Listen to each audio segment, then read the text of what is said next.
Honorable members, at the break we were debating a compendium of bills. I presume that we are now ready. I think Sanans had the floor. Make sure his clock reflects that good 30 minutes that we're going to give him. Madam Speaker.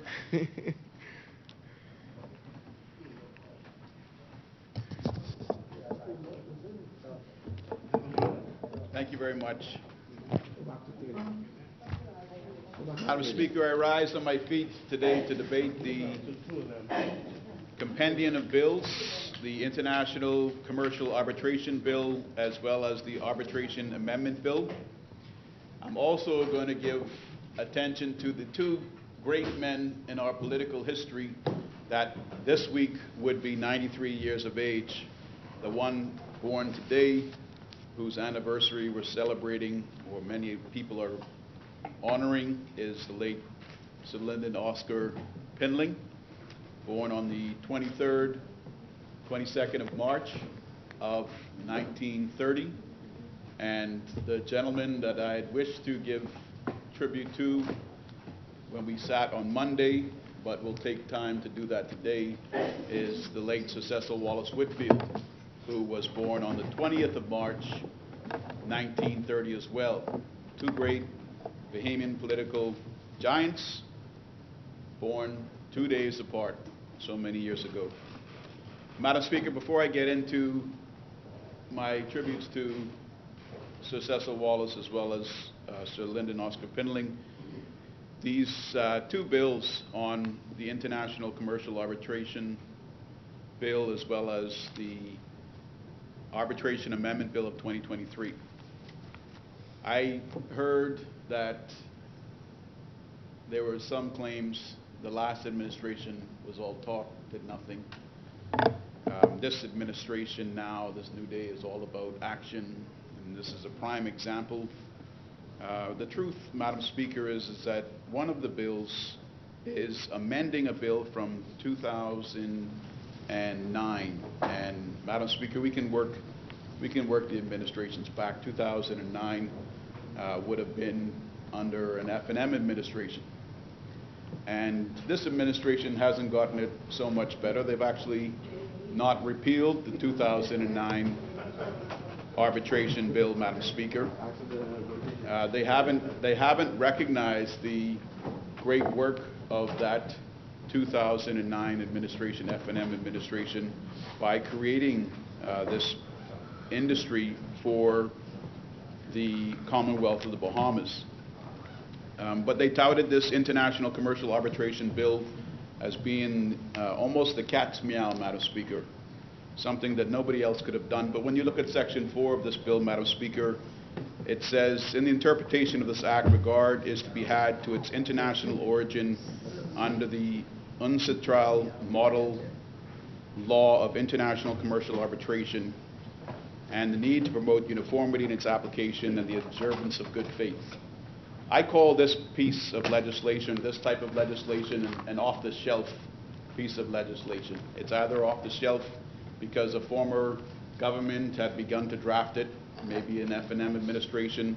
In this case, it's an off-the-shelf piece of legislation because it's come from our global family, to put it politely, under the United Nations. So there isn't much that has been done by this piece of legislation coming to existence in the Commonwealth of Bahamas that is that transformative. I just want to put it into perspective, Madam Speaker, and I'll leave it there. I think I've given some contribution to balancing the excitement of this current administration and its efforts to downplay the actions of past F&M administrations. Madam Speaker, the biggest concern that I have for the arbitration industry, as well as any financial services industry, is that we're acting to make this a safe business space for the entire region. I know that those words were said earlier by another member. So in making this a safe business space for the entire region. We have to be honest with our actions. It's not just about passing new legislation to meet international standards, but it's looking at how this arbitration, this commercial, this financial service industry is portrayed in the public. And right now you have a jurisdiction that could very well be and may be the safe business space for the entire region, but it's currently on an EU blacklist, Madam Speaker. So we have to get past that blacklist status. I know that our Prime Minister has spoken in the United Nations with certain opinions on why it's happening so frequently to the Bahamas, but once we get past the blacklisting, which I understand the Attorney General is aiming to accomplish on behalf of the country in the month of October of this year, once we get past the EU blacklist, we have to stay ahead of these regulators, because if we really want to make international commercial arbitration a industry and the Bahamas a destination in that industry, we have to make sure that our record remains clean, whether fairly or unfairly, that it's clean at all times. There are also some comments that have, I think, been in the press yesterday where words like all asset transfers to are avoidable, actual or constructive frauds. So there's something that we're not allowed to talk about in the House of Assembly now, and I know that we've been doing well to combat them. I think the country may have even retained international media consultants as well as international law firms. But outside of passing legislation, we have to make sure that our record is clean on all levels, and together, for the greater good of the community, we have to ensure that we work together, whichever administration it is, to stay ahead as quickly as possible. Madam Speaker, I'm going to begin my tribute, and what I'm going to do for Sir Cecil Wallace Whitfield is, I've not done it before, but his famous speech at the Progressive Liberal Party Convention in October of 1970 was titled "Free at Last." And I'm going to read that speech now, Madam Speaker, and I hope you will take a break every once in a while just to remind members of the public that I'm reading Sir Cecil Wallace Whitfield's speech when he was a member of the Progressive Liberal Party. And there isn't a soundbite that circulates where I'm talking about certain things from this speech that might sound as though I'm talking of the PLP party as if it was my party. These are Sir Cecil Wallace Whitfield's words, and this is a tribute to him as he is celebrating his, well, he would be celebrating his 93rd birthday this week, having it come on Monday. Speech by Sir Cecil Wallace Whitfield, Progressive Liberal Party Convention, October of 1970. Mr. Chairman, Mr. Session Chairman, Prime Minister, Honorable Ministers, Representatives of the People, Honorable Senators, fellow delegates, my brothers and sisters. Democracy implies the freedom to think, to dissent, and to bring about change in a lawful manner in the interest of all. It is flexible, responsive form of government, difficult to describe in fixed terms. Democracy does not arise as a result of imposed or structured political practices, but as a dynamic, liberating force nurtured by the people themselves. It can thrive and flourish only when its citizens are free to search continually for new ideas, models, and theories to replace outmoded knowledge in an effort to sever an ever-increasing populace tomorrow. These words were penned by another, but have relevance in our country, in our party, and even here at our convention, 1970 PLP convention. We are the adults, the generation, the new Bahamian to whom the electorate, the people of the Bahamas, have entrusted the keys to their future. We are the Progressive Liberal Party in whom our people placed their confidence for 5 years to produce justice for them. The objectives we set out to achieve are contained in the Progressive Liberal Party's plan for progress and prosperity. Before I go any further, there are some people who need to know a few facts about me. And tonight, as I look out on this large audience of friends, my mind flashes back to 1955. 15 years ago, this would be 15 years prior to 1970. 15 years ago, when the PLP was a fledgling party with few voices crying and desperately pleading to our people to remove the scales from their eyes and to take courage and fight the evils which pervaded our land. I remember how, as a 25-year-old customs officer, not a big-time lawyer, I was a young man interested in the future of my country, and particularly in the kind and quality of life that lay ahead of my then 3-year-old son and other child my wife was then carrying. I had the responsibilities of family and a good, secure job. Just like a lot of other people, however, my country called, my party sounded, and I responded. I gave up my job and joined the valiant forces of the PLP, which such men as Lyndon Pindling, Randall Folks, H.M. Taylor, Lochinvar Lockhart, Cyril Stevenson, Clarence Bain, Milo Butler, C.A. Dorset, Raleigh Butler, Arthur Hanner, Henry Bowen, Sammy Isaacs, Leon McKinney, Joe Butler, and Loftus Roker. Mr. Roker was prosecuted in the interests of his party for not being age 21.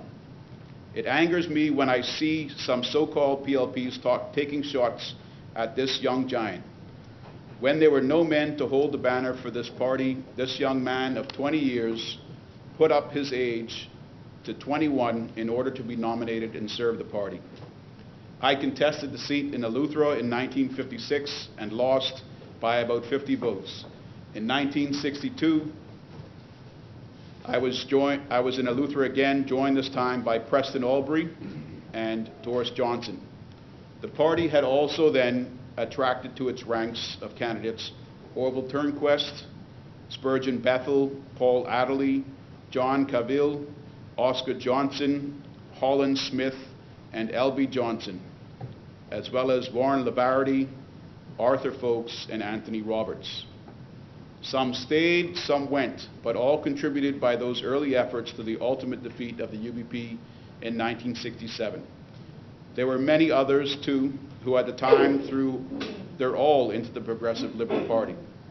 Each of us old-timers were victimized, cussed, shunned, and avoided in some quarters, hated, made fun of, and reviled, because we dared to say what we believed. We few kept faith with our beliefs and worked with this unquenchable enthusiasm and conviction that one day the scales would fall off eyes. Bahamians would wake up to the strength of democracy, to their inalienable right to leaders of their own natural choice, dedicated to the interests, and that we would eventually proudly walk into the dawn of a new enlightenment.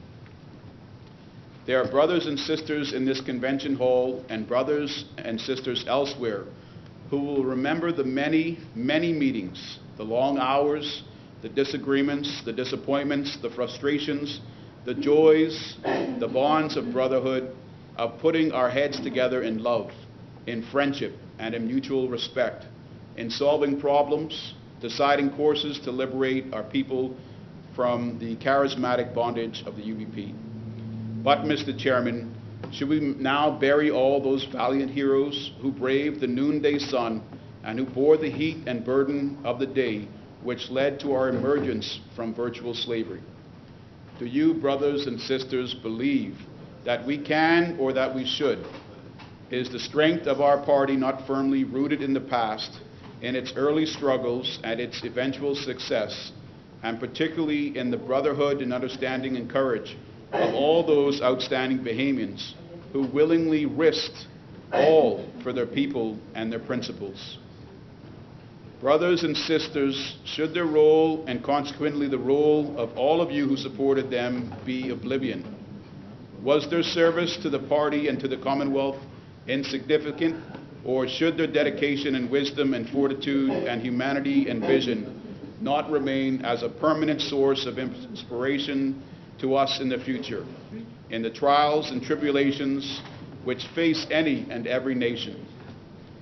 May we belittle others' people's contributions, but the real test is an evaluation of our own. My brother, I say that each one of you should examine his conscience to consider whether his actions have been constructive or destructive. Mr. Chairman, I claim the indulgence of this convention to return to a more personal note. These are the words of Cecil Wallace Whitfield. In November 1964, I became chairman of the Progressive Liberal Party. While in that office, it was scathingly said that I didn't work, that I was a paper general. I took this all in my stride and in good faith. Yet on January 10th, 1967, I was the chairman who had been directing the election campaign which led to a PLP government being created for the first time in the history of the Bahama Islands.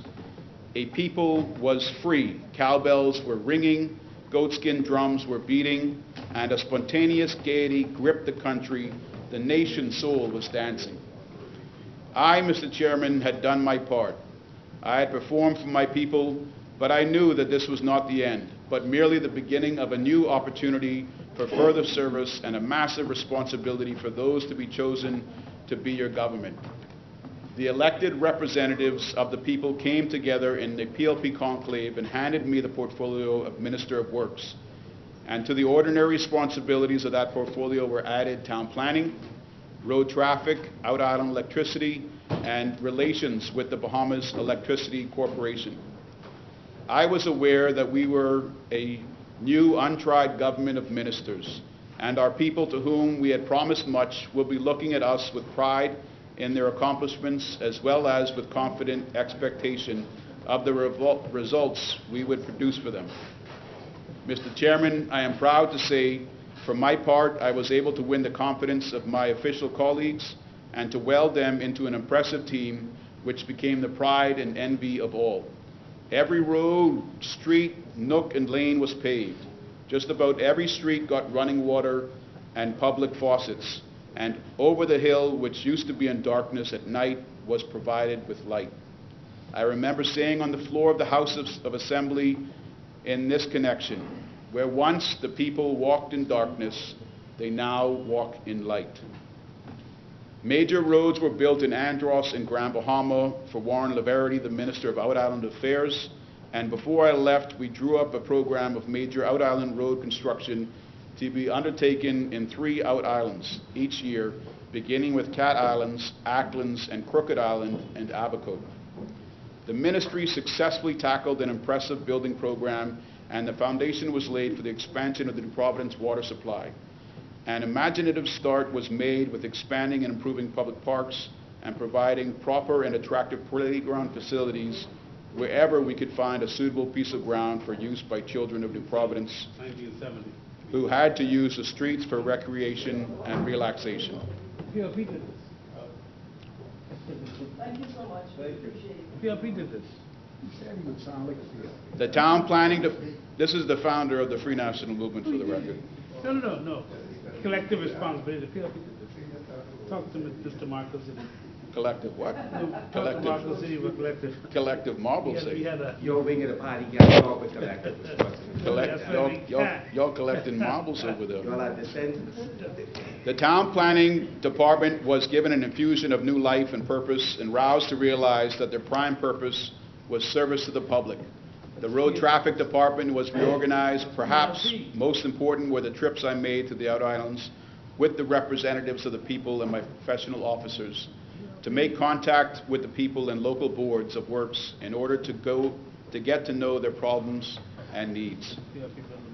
After the 1968 general elections, I was moved to the Ministry of Education, Engliston, and in 1969, responsibility for cultural affairs was added to my portfolio. This is where I now actively and heavily engaged in the people's business. I very quickly realized the really enormous problems of our education system, that it was completely out of date and not adjusted to the present and future needs of the Bahamas, especially in its new role under the PLP government. The children from our primary schools were being produced without basic skills and were therefore scarcely able to take advantage of the facilities in our secondary schools. The curricula were antiquated and too strongly academic-based, biased, and children were becoming frustrated in our secondary schools, which offered little training in trade and vocational skills. Our schools were suffering under the dead weight of too many unqualified teachers. There were, in too many cases, old and dilapidated buildings, quite unsuitable for use as schools. They were poorly equipped. The ministry itself was inadequately staffed, both administratively and professionally. Nevertheless, I again succeeded in awakening the enthusiasm of my staff and welding them into a keen, tireless team which has worked day and too often at night to improve the educational system. With the struggle, I was able to get finance to open a much-needed second teacher training college at San Salvador and to establish the Nassau Technical Center in Nassau, which is providing urgently needed training never before provided to equip our children for a place in our society and economy. A large new secondary school, now known as Highbury High School, has been established. Extensions have been made to 3 secondary schools in New Providence, and more planned, which will enable us to give not only more accommodation, but depth and variety to secondary education. 2 new primary schools are now being built on Kemp Road and Wolf Road. Central secondary vocational schools are being planned in the Out Islands with the enthusiastic cooperation of the representatives of the people to ensure that Out Islands have proper educational opportunities in their own regions. I could go on with a long catalog of what has been accomplished and planned by the Ministry of Education and Culture, but I will content myself with mentioning only scholarships, schools, libraries, sports center development, future of the University of the West Indies, planning for the College of the Bahamas, drama festival, and so on ad infinitum. The Ministry of Education and Culture itself has been transformed by reorganization which has improved its service to its schools, its teachers, and to the public. The administrative reorganization has paid handsome dividends. The creation of a curriculum division is beginning to infuse new life into the teaching service, which also has responded enthusiastically to vastly increased in-service programs in the summer vacation. The management side has been strengthened to give very much increased support to the teaching staff. The whole Ministry of Education and Culture staff has accepted happily, willingly, and enthusiastically that the real purpose of their existence is service to the school children of the Bahamas. That's three times, Madam Speaker. It's a part of the cultural component. Oral dissension. It's a culture. The speech remarks of Successor Wallace Whitfield from the 1970 PLP convention continue. Shortly after I became Minister of Education, I decided that since the Bahamas was not then producing sufficient trained teachers, we had to bring them in from abroad. I did not and still do not care what color or race they are, so long as they are fully qualified persons dedicated to teaching, knowledge, and training our people in skills and the full development of their natural abilities. So long as they can give all my children over all these islands a good, sound education. For my fellow delegates, I have read that the underlying aim of education is to further man's unending search for truth. Once he possesses the means to truth, all else is within his grasp. Wisdom and understanding, sensitivity, compassion, and responsibility, as well as intellectual honesty and personal integrity, will be his guides in adolescence and his companions in maturity. Each of us as parents and as responsible citizens must ensure that all our children are properly educated. I will spare you any further talk on how I have attempted to discharge my responsibilities as a member of the PLP government.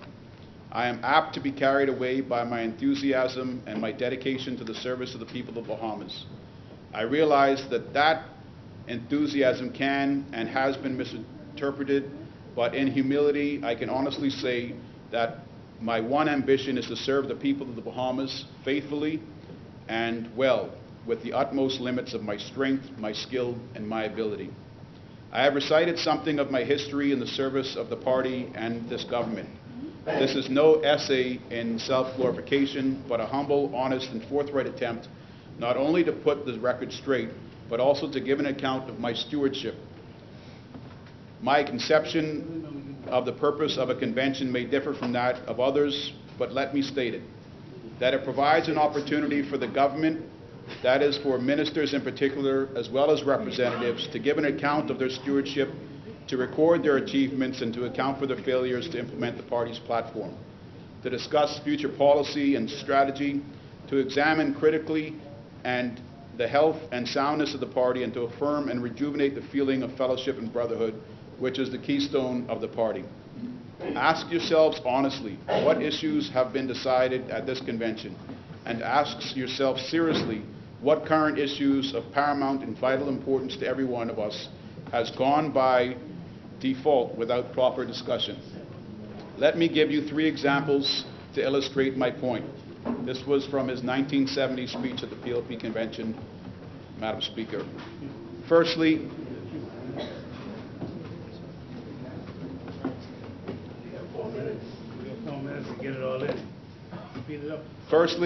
what guidance has this convention given with respect to the rise in the cost of living?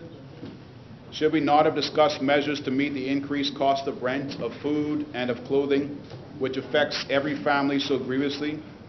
The Minister of Finance issued a warning some time ago to house owners about the inflation of house rents, but should we not go further?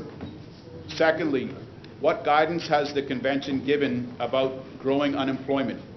I fear that the cheers we have heard in this hall are not being echoed by the unemployed workers of Grand Bahama, or the workers laid off at Coral Harbor, Gramco, Bahamas Airways, and at some hotels. Thirdly, should we not have had some constructive discussion on the question of independence, which had produced so many different reactions throughout the Commonwealth? When the convention fever dies down and when ministers return to their ministries next week, what signposts, what directions has this convention given in respect of the day-to-day operation of matters which affect our lives? Representatives may well justly hold one view, a minister another, and neither may hold the true view of the party. This is the only forum in which every delegate has a voice in shaping his country's destiny. This is the forum to which you can contribute to the shaping of decisions which vitally affect this nation. This is the forum for dissension. This is not a forum for dissension, but discussion of different points of view, each helping to shape a national PLP posture which truly reflects the wishes of this party. Not one man's ideas alone, or 10 men's, but each settlement, each constituency. Without this, there will be disagreements, with each man holding to his position because he believes he is right in his representations of his people's desires. After all, why have representatives or delegates if they cannot be allowed to represent the people in a way they see best?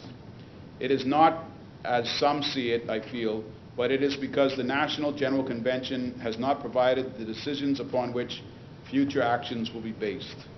Statements by delegates should not be regarded as criticism of their government, but merely as expressions of helpfulness to guide representatives and ministers in their actions and works within their constituencies, hence within the nation.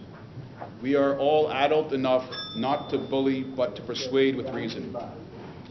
Can each of you now return home and explain to your branches, to your people, the issues which face the country today? Will you be able to explain actions taken in the name of the PLP within broad-based policy decisions arrived at here in this convention? This, Mr. Chairman, is how we achieve real unity. The free and full expression of delegates in open, honest dialogue, which will result in real understanding, peace, and love. A real trust that develops when men's thoughts are given freely and voluntarily. Common objectives arrived at through mutual respect for differing opinions. Original thought and initiative unstifled in discussion. It may be to admit our mistakes, but it may be difficult to admit our mistakes, but it may be equally disastrous to brave it out and not come face to face with them. We must, above all things, beware of stagnation. The PLP was formed to serve the people, and the people of their circumstances change. Without political growth, our party will stagnate and die. Does this party have room in it for the questioning youth, or only for a few of the old-timers and hordes of bootlickers and yes-men? Have you considered that those inside and outside this party who wish to play an active, constructive part may be well excluded for fear of ridicule, reprisal, and false accusation, and may well decide to get in the way? As you know well, some of us Bahamians are true men first and cherish the atmosphere of fraternity. But if callously goaded, we'll react sharply and regard some of the recriminations at this convention as challenges to be met. Let no one deceive himself and others that the same valiant spirit flared up in 1955 and thereafter will not flare up again. Give a man a cause and he will fight, if necessary to the bitter end and all the way. Words alone will not feed my people in St. Agnes nor in other parts of the Commonwealth. I want deeds in the service of my people, not just words. My brothers, it is said that the gods help those who help themselves. When I began, I quoted a passage about democracy implying the freedom to think, to dissent, and to bring about change in a lawful manner in the interest of all. But brothers, are we really thinking at this convention? Does each one of us feel free to dissent without fear of reprisal? Have we applied our minds to bringing about change? And change there must be in all human affairs, not only in lawful manner, but also in the interest of all. I also quoted the passage about man's unending search for truth, and about the fundamental requirements in that search being wisdom, understanding, sensitivity, compassion, responsibility, intellectual honesty, and personal integrity. I asked before I began, before we broke for lunch 15 minutes early. Madam Speaker, this is the last page of the speech of the former chairman of the Progressive Liberal Party, the chairman that won the PLP's first election in the Bahamas Islands. I'm not sure why any member over there is disrespecting these great words, which are as relevant then as they are today.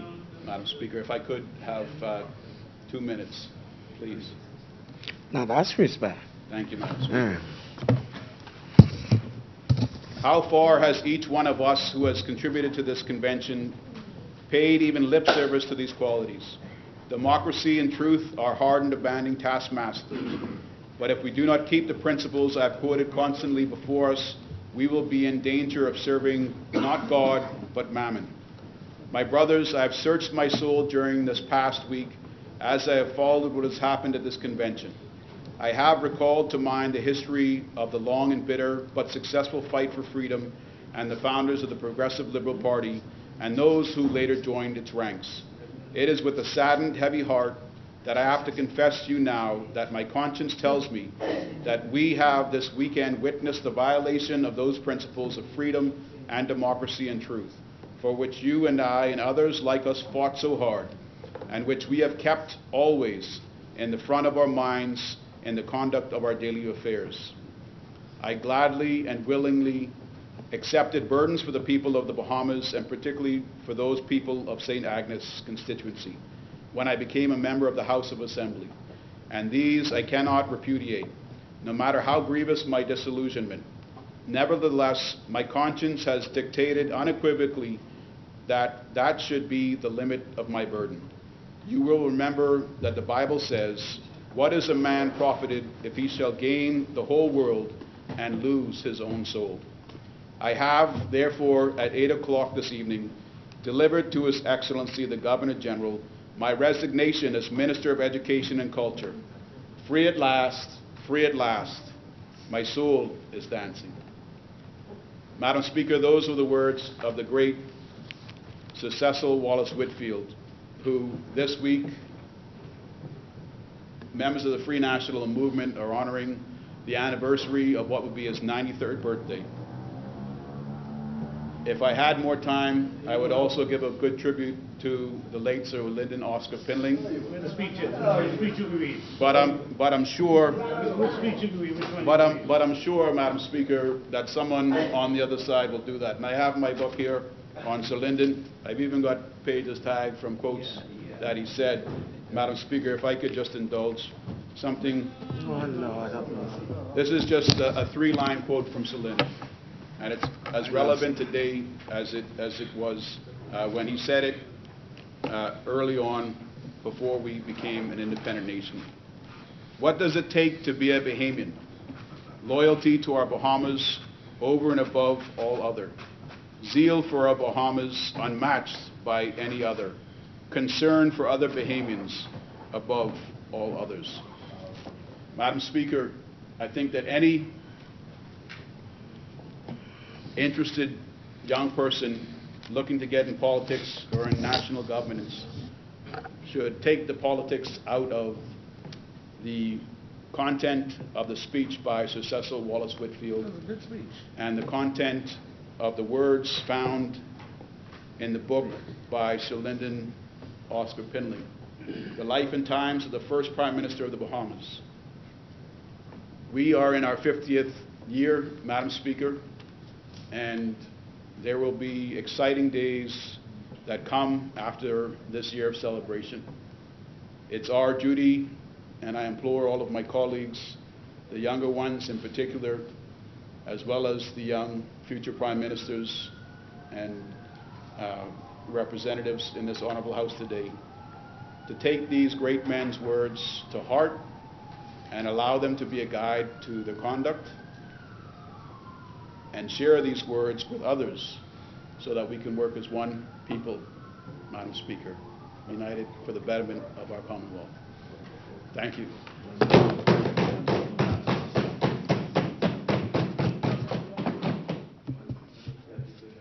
Thank you, Honorable Member. As many?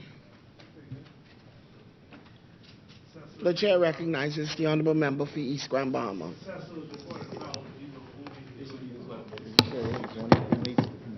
So now it's an actual so you need two more.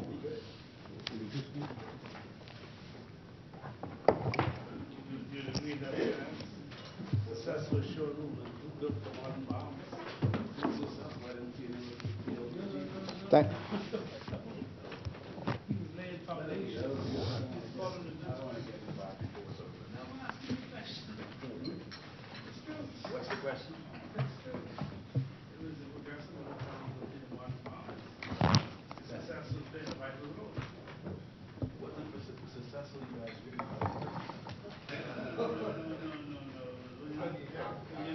thank you very much, Madam Speaker. Madam Speaker, let me first applaud. Let me first applaud the member for St. Anne's for reading the speech of Sir Cecil Wallace Whitfield, and also for giving a tribute to Sir Lyndon Oscar Pinling. I believe.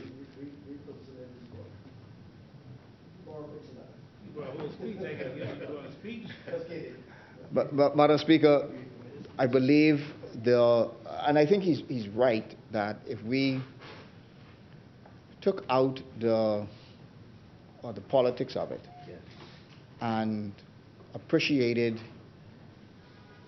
two men and appreciated the contribution to our modern political system by those two men, that it is a tremendous accomplishment.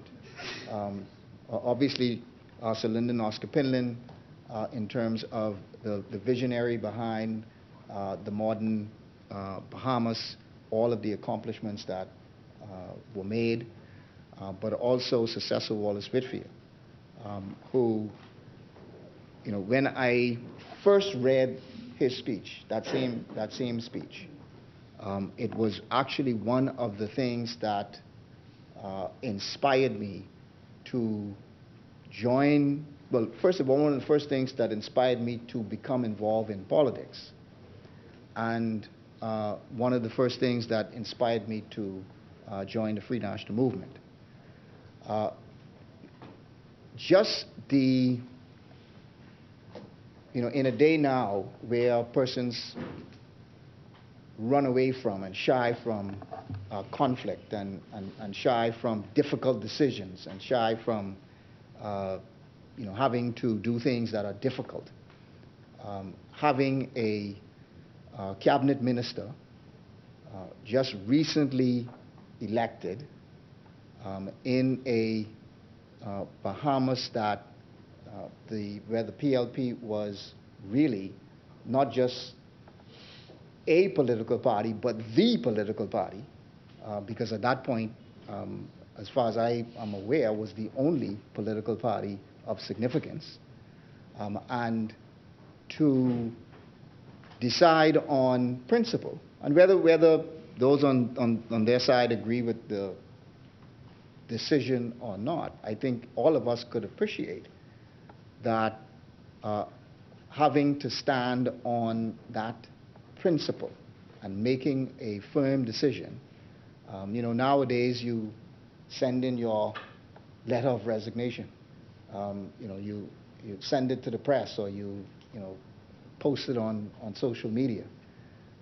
But in the middle of a convention and in the middle of a convention speech, the courage that took to do so, I think, is a lesson to all of us to stand on principles.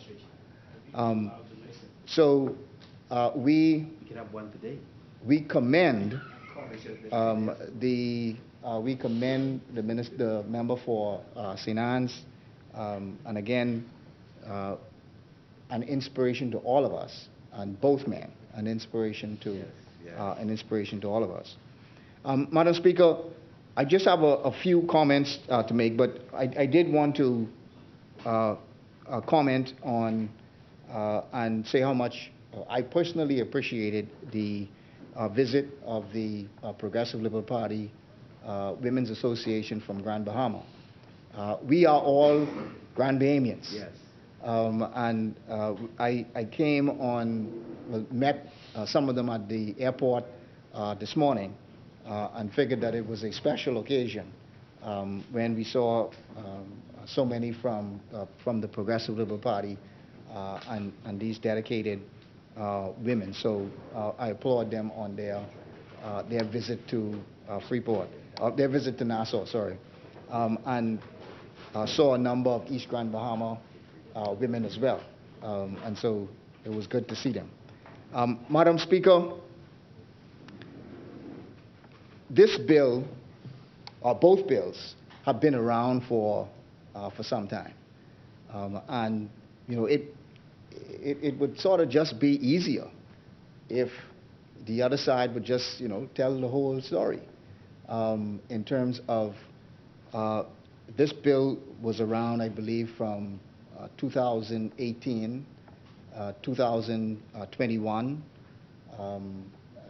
It most definitely predated this administration, and so it was out for before that. No difficulties in that. I know it was. No, I'm not saying that at all. I said it. You were saying that indirectly. Madam Speaker, the bill was presented for consultation. Let me be clear. The bill was presented for consultation in 2018. And the bill has gone through, I believe, a number of versions. And now it is being presented here. But I make that statement in response that to give the impression that this administration is the administration that created this bill and is now moving ahead with this bill is not, that would not be an accurate portrayal. And so the point that I am making is And if it predated 2018, then it predated 2018. But it was presented and it was put out for consultation back in 2018. Just a couple of points on the bill, Madam Speaker. My first point would be, and it is not a point in criticism, because again, I believe both sides would have had an opportunity to contribute to this, to the bill. But Section 13 of the International Commercial Arbitration Bill 2023 speaks about appointments of arbiters. And it has a very interesting and thought-provoking clause. 13.1, which speaks about the appointment of arbiters or arbitrators. Sub 1 says, no person shall be precluded by reason of his nationality from acting as an arbitrator unless otherwise agreed by the parties. So in essence, anyone really can come to the Bahamas and can be an arbitrator. And that this bill really speaks to the fact that you cannot deny someone from being an arbitrator because of their nationality. Member for Carmichael, you are right in terms of making the point, and I agree with that point that that clause still does not take away from the fact that someone has to apply for a work permit, and someone still has to meet all of the requirements and so on for a work permit. The point that, and again, just a point for discussion really, is that while we are moving ahead with this as an industry, we also at the same time should be preparing Bahamians to be masters of this industry. And if the legislation and the industry moves ahead faster than the preparation of Bahamians to take on the industry, then we risk being overtaken when it comes to being the masters of this industry. Left behind, absolutely, member for West Grand Bahama. We risk being left behind. And so when we push this, and while I believe all sides believe that this is a positive advancement, it is an industry that we want to advance, it is something that we want to push forward. At the same time, we must also ensure that we prepare Bahamians, properly prepare Bahamians for what is to come. And that if that means when we move this ahead, that at the same time we have an institute for arbitration. At the same time we encourage, prepare, fund those type institutes to make sure that we make it easier for Bahamians to be advanced in this area. And it's not just being the arbitrators, but it is also being the persons who will represent the parties in the industry as well. And I know that the Bar Association, the Bar Council has particular rules in terms of the practice of lawyers or persons who are coming in when it comes to the practice of lawyers, that if you're going to be called to the bar as an international person, you obviously have to be referred to and have a Bahamian counterpart that is going to put you forward. But what would happen for those, because it's my understanding that you don't necessarily need to be called to the bar to do arbitration. And so, if as a lawyer you must have a Bahamian counterpart to at least present you to the court, do we want to also think about if an international person comes, that we want to also connect them with a Bahamian counterpart so that when they are connected to the Bahamian counterpart, if there is a transfer of knowledge, then they can also have an opportunity for transfer of knowledge as well. So again, I'm not sure how the wordings of that and how that would go in practice. However, I think we should think about that when a international person comes into the Bahamas to do a particular job, that we also have some form of mandate that would connect them to a Bahamian counterpart that would ensure that if you have a well-known, a well-educated, well-trained, well-experienced arbitrator that comes to the Bahamas, that they will be connected to a Bahamian so that they can transfer that knowledge to the Bahamian. The Bahamian also could, if you have a particular case, a big case, and you have international arbitrators that come, and it would also ensure that Bahamians would have an opportunity to sit at the table to experience those kinds of cases as well. We also would want to somehow protect against or ensure that Bahamians participate in having, because I could envision persons having firms, arbitration firms, where you may have a non-Bahamian that comes and sets up a arbitration firm, and they bring in non-Bahamians and set up shop here in the Bahamas. Because there doesn't seem to be anything in the Arbitration Act that prevents persons coming in and setting up arbitration firms and operating here in the Bahamas. Yes, there is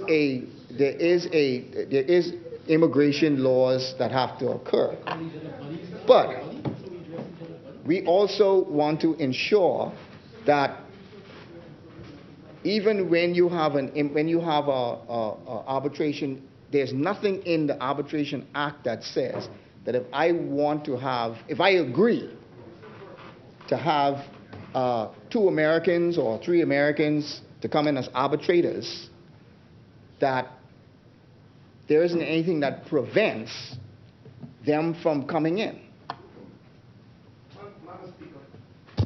The chair recognizes the honourable member for Carmichael. Just on a point of order, I just want the honourable member to be very clear. Anyone coming on the Bahamas for work, they must abide by the immigration and legislation, the Act, and they are required to get a work permit. So whether or not, and you will find any other pieces of legislation, not necessarily just this, as it relates to the medical profession, doctors, nurses, all of the different professions, they have to still comply with the Immigration Act. They must get a work permit. And so that responsibility then still falls on the government as to whether or not to allow these persons in. So some foreign and non-Bahamian cannot come in this country and arbitrarily set up an arbitration company without coming to the Immigration Department to first of all obtaining a permit. And that will not happen.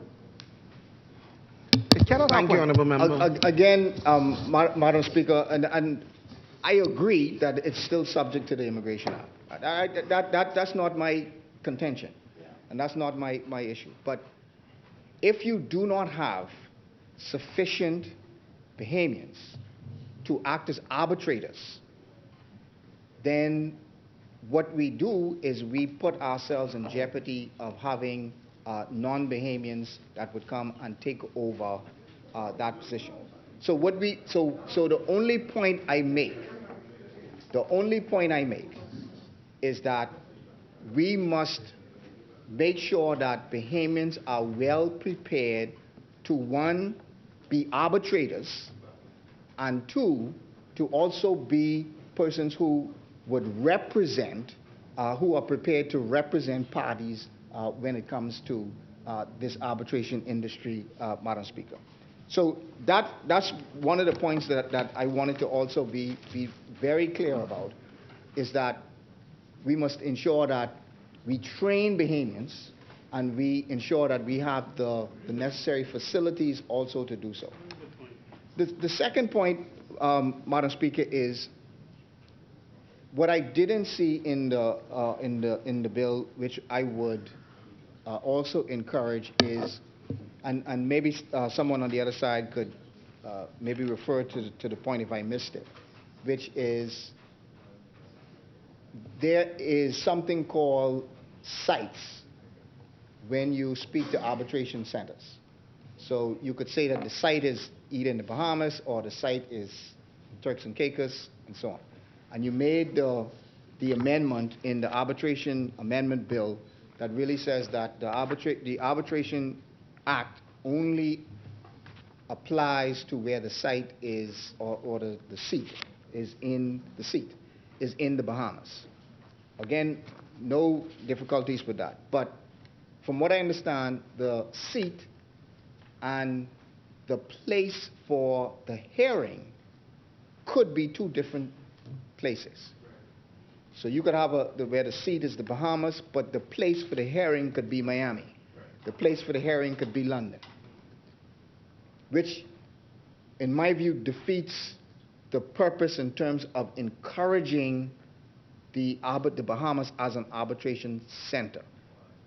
Because I would suggest that we don't just want the site to be here, but we also want the actual hearings to be here. So again, you can sort of speak to it, comment on it, but my suggestion would be that we find a way, whether it is through legislation or otherwise, to encourage not just the site to be here, but to encourage the hearing to be here. Correct. If we really want this to be a center, because then all of the ancillary things of why we want it to be a center is here. Because we want persons to travel here. We want persons to be here. We want them to set up in our hotel. We want the center to actually be here. We want you to come and spend the money here. To be able to just to be a site, I don't believe is enough. I think we also want persons to be able to come and to travel here. So what, again, I believe what would be envisioned is to actually have a center where you have rooms, you have places where persons can come, the same way how you have a Supreme Court, but where you have places where persons can come and actually have the actual arbitration hearing. So again, what I would suggest in terms of moving forward is that we look at encouraging, and as I said, whether it is through legislation or not, but we look at encouraging having the hearings here as well. And so I think, again, that would be a point that I would suggest we look at. Also, maybe one of the members on the other side can also speak to this as well, because it was a question that I had. One was, I believe, clause 19 of your arbitration amendment bill. It seeks to repeal clause 89 and 91 of the original Arbitration Act, which speaks to the ability to appeal on a point of law. And you are now sort of taking out that ability to appeal on a point of law. Now, again, I'm sure that this is, someone in the industry would have, made the suggestion and so on, but I just wanted to understand the reasoning behind why you would take away the right of appeal on a point of law. I could see taking it away on, to argue the facts, but I'm not quite sure why you would take away the why you would restrict the the appealing on the point of law, because it takes that whole section out. Because that section that speaks to appealing on a point of law, it just takes that whole section out. So I just wanted to get a clear understanding as to why we would do that. Madam Speaker, and the final point that I would make in terms of suggestions and in terms of moving forward would be, while this has been out for consultation for quite some time. I remember a note being sent out in 2018, or I remember seeing a note asking persons for consultation. I saw a note on the Bahamas Chamber of Commerce site asking for consultation. But I believe that we would benefit from some comments from the Bar Association. And my understanding is that the Bar Association has not yet fully given their comments and their review on it. And so, given the fact that the Bar Association is made up of the practitioners, the Bar Association is, the majority of practitioners in arbitration are a part of the Bar Association. And it would be my suggestion, Madam Speaker, that we hear from and get comments from the Bar Association before we complete this process. But Madam Speaker, again, as I said, this bill has been around for some time. It is, the principle of it is something that all of us agree with in terms of moving ahead with the Bahamas as an international arbitration center. It is most certainly something that we all agree with. However, in moving ahead with building an industry, we must also ensure that we build people as well at the same time. And we want to ensure that as we, in the same issue with the member for Westland, Bimini, and I were talking during the lunch break about building the technology industry. And one of the challenges with building a technology industry is that you must also build the talent at the same time. Because people will not come unless you have the talent, have that talent pool that they can choose from to employ. And so, while we move ahead with this and while we build this industry, University of the Bahamas, BTVI, all of these entities should be on board to ensure that while we are moving ahead with building an industry, that we are also moving ahead with building the people who are going to benefit from this industry. Bahamians are some of the most talented people in the world. Without a doubt, some of the most talented people in the world.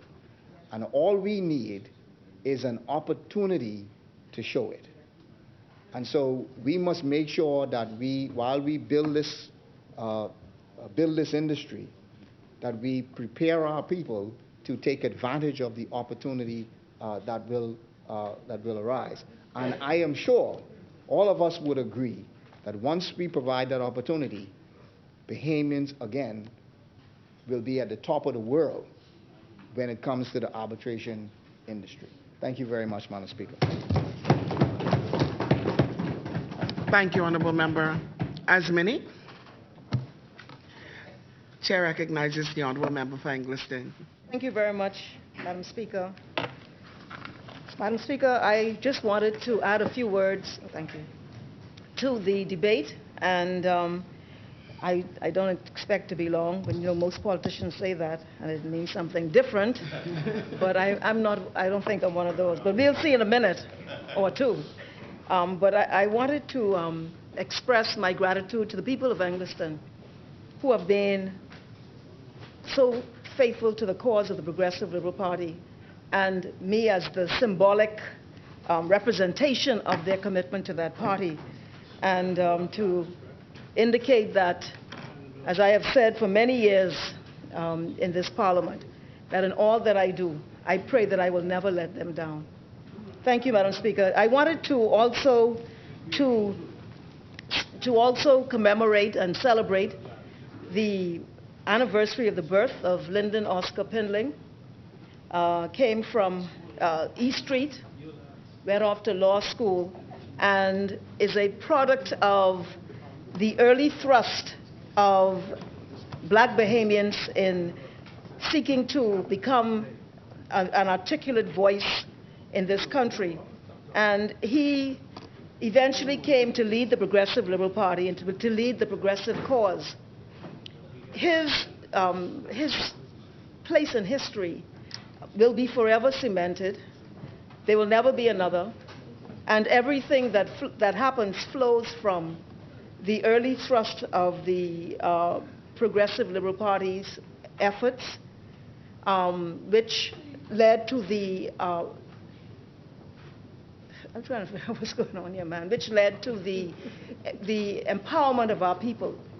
And so we celebrate his life. We thank him, we thank him in principle for the sacrifice that he has made in helping to build this sovereign state. It's also the anniversary of the birth of Cecil Whitfield. And we also celebrate the life of Cecil Whitfield. He was originally the chairman of the Progressive Liberal Party. And no, but seriously, I'm talking about the time when it took kahunas to stand up. Kahunas. To stand up. And he was a passionate, fiery voice for the Progressive Liberal cause. The member for St. Anne's read from his speech at the convention where he tendered his resignation, and he called the names of the pantheon of leaders in that cause, my father being one of them. And I knew it would be there because he and Cecil Whitfield were close friends, even to the bitter end, and they went in different directions. And so, you know, those were the days when politics did not become so cutthroat, so vicious. There were limits to how far you would take your commitment. I mean, you could be committed, but it didn't go to the source of the other person's humanity. We have a lot to learn from the men and women of that era. But the point I'm making is that in the speech, the names that were called, 90% plus remained in the cause of the Progressive Liberal Party. Whitfield chose not to. And such, you know, the rest is history, the formation of the Free National Movement. But certainly I know that whatever the issues were that led to the separation, that speech speaks to his absolute commitment to the cause of the Progressive Liberal Party and its core ideals. And Lyndon Pindling led that charge, and it was the most pivotal era in our human history, and we have a lot to be grateful for. I also wanted to to speak to the C.H. Reeves, Madam Speaker. C.H. Reeves is a school that's really beginning to percolate in a way that's really quite amazing. I was at the National Awards for National Examinations. The top student in the nation in BJCs came from public school. C.H. Reeves. Wow. C.H. Reeves. C.H. Reeves. I can't remember his first name. His last name is Dumaine. He's a product, he came through E.P. Roberts. He lives in the Anglican community. He went to C.H. Reeves. He's finished now. He's 14, and he's gone to C.R. Walker. I think he had 10 A's and 1 B in the BJCs. And I was asking them, you know, where's his mother? And they told me that his mother died.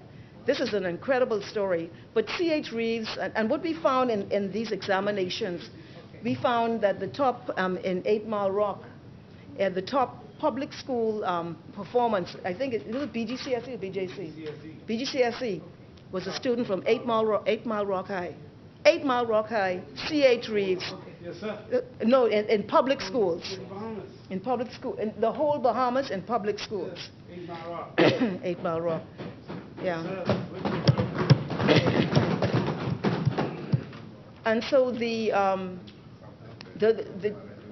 our students but C.H. Reeves I was talking about, they produce the top student nationally, and I'm talking about all the private schools were in the room.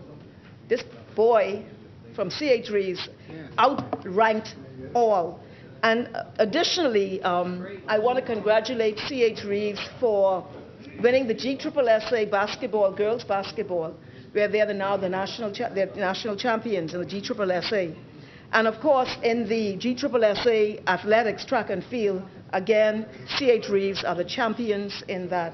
And so I was there today to visit the school, but I'm really pleased at what we're seeing in many of our public schools, and I'm praying to God that we are able to keep a momentum going where our children in all the public schools will be able to find the appropriate pathway to develop their personal potential. I think Cecil Whitfield in that speech said that the journey for truth or something of that nature. I always say to develop a person's fullest potential. The other thing I wanted to speak about is, and before I move from that, I want to invite all of the colleagues here to the nationals, track and field nationals, and also Carifta Trials, which begins on Saturday. And I think you're going to see some really spectacular performances at that time. I wanted also, before I touch briefly on the legislation, to pay tribute to a very, very, very, very good friend of mine. His name was Dion Bernice Strawn, and we grew up together. I met him when I was in Queens College in grade 7. You know, little mini dress and socks, and you know, everyone with the big afros, and we just became lifelong friends. The member for West Grand, Bahama, and Bimini is also of that class, the class of 75, Queens College. Dion was just an incredible, invaluable member of that class and in all of our realities. He died about a week plus ago. And, you know, they've asked me to speak at his funeral on Friday at St. Michael's on behalf of the class of 75. Certainly, my relationship with him was well beyond even that at that point, because he became such a trusted, unconditional friend. You know, I was saying to Wilskam yesterday, you know, there's sometimes, you know, you have a friend who's a friend when you might not deserve the friendship because of whatever. Maybe you don't call enough, whatever the issue is. Dion was one of those. Dion valued friendships, and he was an incredible friend to me. He was also chairman of Nassau Flight Services, and Nassau Flight Services has never been the same since. He brought so many innovations to NFS, the uniforms, the website, the logo, the training, the incentivization, the HR infusion was so powerful. But it was during that time that he got ill, and he was really ill for a prolonged period. He was a vice president at Atlantis, and he went up the ranks. For many, he was a hotelier, and he went off to Cornell. He served in the UK. I mean, he was an incredible product of the possibility of our people. And the loss is just tremendous, not just as a friend to me, but as what he represented to the possibility of our people is just immense. And so we will say goodbye to him on Friday. But we are so grateful. And I want to send condolences to his wife, Linda, who has been a steady, faithful source of strength to him in his life. And his daughter, who's my godchild, Brittany. Brittany's story is another story. I'll talk about that somewhere else. But his story is just an amazing story. And then his mother, who was a senior police officer, Allardyce Strawn. Yes, one of the first credentialed police officers. And I remember one time she disarmed a suspect with a firearm, and Dion was so proud of her. She herself physically disarmed him, and so, you know, but she's one of our trailblazers in the police force. So he comes from really an excellent background. But I wanted and this one more thing on education. I want to say that we have completed the review of the high school diploma, and the recommendations have been considered by the cabinet, and we will meet again with the commission, which did 55 in-person meetings in 2 months. They went everywhere in this country, and just bipartisan, multi-agency, civil society, educators, just a cross-section. And so I will speak more about that because I think that's going to be a tremendous paradigm shift in education, because we know that under the former criteria, there were a lot of issues in terms of unfairness on the effect of young people. But I wanted to just say that we welcome this legislation, and to the member for East Grand Bahama, yes, there was probably a manifestation in 28 and 2021, but I know when I served as Minister of Transport in the 2012-17, we've been dealing with this type of thing. And this is, the maritime sector, I believe the former Justice Joan Sawyer might have chaired, if I recall correctly, she chaired a committee dealing with this. So this has a very long history. It's even beyond the dates that you have recited. I think what we celebrate is that we finally have been able to bring a final product to this House, and we're able to debate it and hopefully bring it into law. And as the member said, that there are no fundamental differences on the legislation in principle, that we agree with that. And the Prime Minister spoke about the importance of this, and he recited the fact that this is the legislation, the terms are based on the Commission on International Trade Law, United Nations, on the rules that emanate from that body. And the United Nations promotes this concept of arbitration and as an alternative way of resolving disputes. And this legislation facilitates this domestically, but also internationally. And the Prime Minister indicated that this was a companion to our financial services sector, that we position ourselves as a companion to financial services in the arbitration sphere. And he reiterated that, I think his words were, Bahamians' professionalism is unrivaled. And we accept that. I think the member for East Grand Bahama also spoke about the incredible ability of our people. And this provides an opportunity for specialized engagement of Bahamians in a new sort of wing or pathway in the financial services sector. The member for, Elizabeth, will speak about the maritime sector, and the Prime Minister also spoke about it, but we are one of the largest ship registries in the world.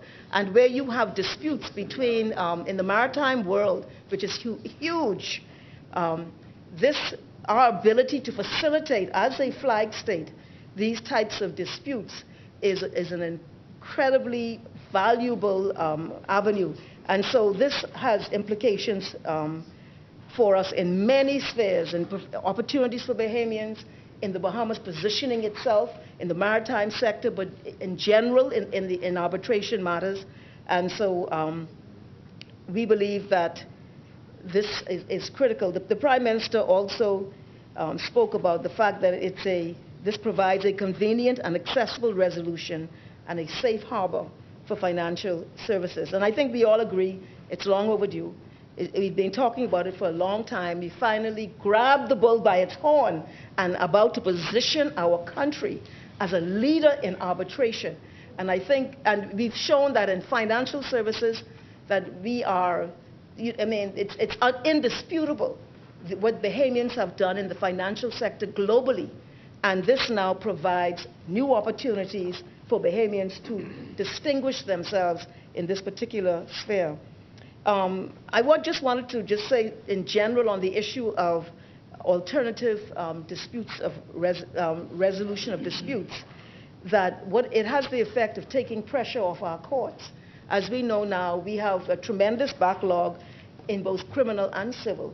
I believe we have in civil. That's my last recollection. Because if you start a civil matter, you'd be there 4 or 5 years. You might still be trying to get that through the courts. This is a way of very succinctly and in a more timely way resolving matters, because when these matters hang over your head for prolonged periods, they have financial effect. They also have a psychological effect. And so if you're able to resolve these matters and parties agree to submit to this jurisdiction, and it brings closure. People are able to move along with their lives, and so, and it's cost effective, and also it's a different cost from litigation, which has its own accompanying difficulties, and litigation is costly, extremely costly, and prolonged in many instances, and so. What we are doing today is important to the structural landscape of how we position ourselves, especially in the economy. And I think that it's very important that we do find new paradigms in our economy so that we're able to more strongly position the Bahamas in this very complex global economy. We see a lot of signals right now globally of what's happening out there. And so the Bahamas has to find a way to navigate through and ensure the sustainability of the lives of our people. And so this is one of those new paradigms that's being introduced, which potentially provides more strength to the economy.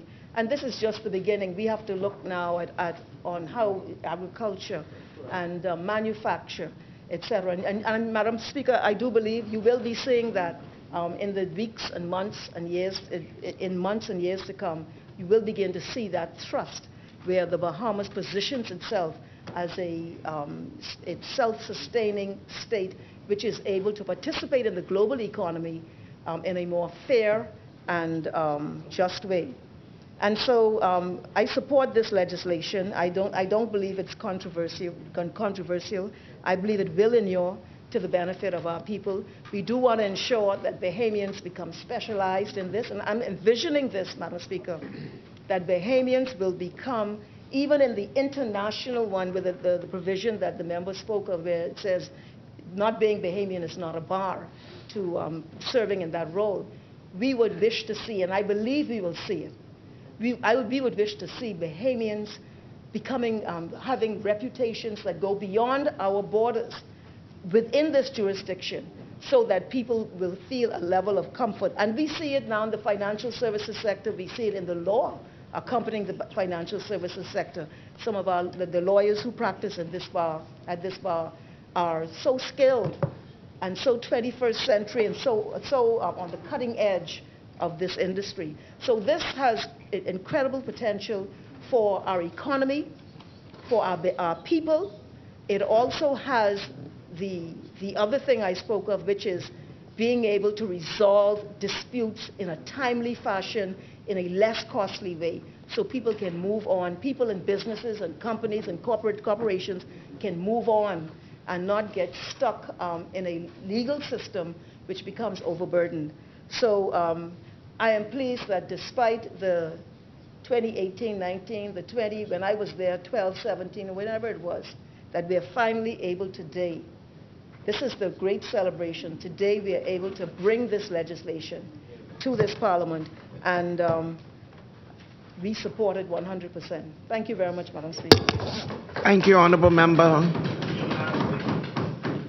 As many? This is your last speaker?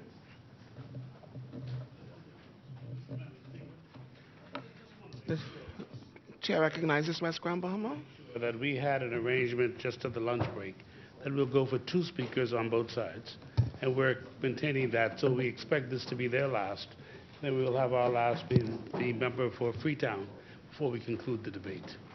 Thank you, Honourable Member. Senat? Madam Speaker, I don't recall those details. They may have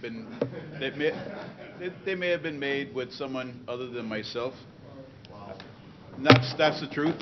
I can see that the government leader of business is looking elsewhere than in my eyes right now, so I can't say what was agreed, but that decision wasn't done with me. When the House started, I was asked how many we would have speaking. If it would be 4, I said there's 4 here now, but we have empty seats, so if any others come, I can't deny them an opportunity to represent their constituency and speak on behalf of their constituents. Okay, I don't want to get into the back and forth. Yes. I think the member for St. Anne's is quite aware of the fact that dialogue takes place, and we have dialogue with members of the side opposite. And I did, Madam Speaker, and that's what we agreed to. Madam Speaker, there must also be a level of discipline in the Yes. House. And that's all we're talking about, Madam Speaker. We're chastised for it from time to time, and I take the chastisement when it comes. But in the circumstances when we make an agreement, if members do not wish to be as responsible, that is that member's issue. But we want to make sure that we're able to proceed as we agreed to, Madam Speaker. Thank you, Honorable Member. The Chair recognizes the Honorable Member from Marcos City. The member did not have a conversation with the leader of opposition business. So he is, the member for St. Anne's is quite correct. He spoke with myself and the deputy. We are willing to honor that. We do take exception with his tone, given the consistency with which he has not honored his word on the amount of speakers on that side. It's been consistent. So, but we will, in fact, honor the agreement that we made earlier. Thank you, Honorable Member. Madam Speaker. Chair recognizes the Honorable Member for Long Island. Madam Speaker, I rise on behalf of the wonderful people of Long Island, who I have the pleasure and privilege of serving in this place. Madam Speaker, I want to also pay my respect to Sir Cecil Wallace Whitfield and Sir Lyndon Finley, and wish them also a heavenly happy birthday. These two men were foremost in the Bahamas' move towards independence and in the Bahamas' achievement of much of what we see today. They were the builders, the architects of the modern-day Bahamas. Madam Speaker, I want to begin by extending condolences also to the family of catechist Oral Bow, to his wife, his daughter, Nurse Opal Bow Knowles, and her siblings, to his brother, Mr. Albert Bow, and his wife, Laverne Bow, and to his sister, Ms. Deborah Major, and to his wider family. Madam Speaker, this weekend in Long Island, we are having the Mutton Fest, and I know that Islanders will have an opportunity for the first time in a while to have some new monies coming into the local economy, and so we are looking forward to that event on the island. Madam Speaker, I also want to wish a happy birthday to Mrs. Rosemary Adderley, who celebrated. Oh, I know she don't want me to say her age, but she's getting this. Celebrated yesterday. I want to wish her a happy birthday, and I hope that she would live to enjoy many more. Madam Speaker, I have previously raised an issue here with respect to one of my constituents, and that concerns, I had maybe on three occasions already, spoke to the plight of Ms. Knowles, Joan Knowles, who was the center manager for urban renewal in Long Island. So far, she has not gotten the funds, even though the member for West Grand Bahama and Bimini has nodded to me and indicated to me previously that she would be, those funds would be paid to her. Now, my understanding is that she, upon her departure from office, that she was to be paid a gratuity of 15% of her salary. It's been more than a year since she was unceremoniously sent home, but she has not been paid out the funds owed to her pursuant to this contract. And so I think it's important that people like Ms. Knowles and others who haven't yet been paid funds owed to them would be able to get their funds that they have worked for, and I believe that they have earned, and that is much needed for whatever their personal reasons might be. Madam Speaker, I want to indicate here that I too support this bill. One of the first persons to introduce me to alternative dispute resolution was a lady by the name of Ms. Ruby Nottage, Justice Ruby Nottage, classy lady, a former lecturer of mine, myself and the member for Marathon. A lovely lady. She's one of the foremost experts in alternative dispute resolution, which I'll call ADR. And she was one of those persons who imparted so much in terms of the principles of ADR in resolving disputes, etc. Also, Dr. Peter Maynard, he was another. So, much like the member for East Grand Bahama, I too had concerns with reference to, where Bahamians would fall in such a piece of legislation because, it's key that Bahamians are first and foremost, qualified Bahamians that is, such as Ms. Norwich and Dr. Maynard, in being advanced for resolution of disputes. I think it's important that we ensure that as we enact this piece of legislation, Bahamians are first priority because we know, just like folks are bought into head big private banks and other entities, folks can be brought in to sit down as arbitrators and mediators. And so we want to be careful to ensure that Bahamians have first preference as it relates to the practice of alternative dispute resolution in the Bahamas. Again, like the member for East Grand Bahama, I too share the view that the Bahamas should be deemed or should become the arbitration center. This should be the hub. The Bahamas should be the space in which any disputes, whether it's business or otherwise, is settled. I believe that this piece of legislation would deepen the synergy between tourism, financial services, and law. The Halsbury laws of England describes alternative resolution, dispute resolution in this way. It defines it as a process by which a dispute or difference between two or more parties as to their mutual rights and liabilities is referred to and determined judicially and with binding effect by the application of law by one or more persons instead of by a court of law. Madam Speaker, ADR is becoming the preferred choice for the resolution of conflicts and disagreements. We all know that litigation is costly, it's lengthy, it lends to a public exhibition of differences, and many times it produces or it causes ill will between litigants.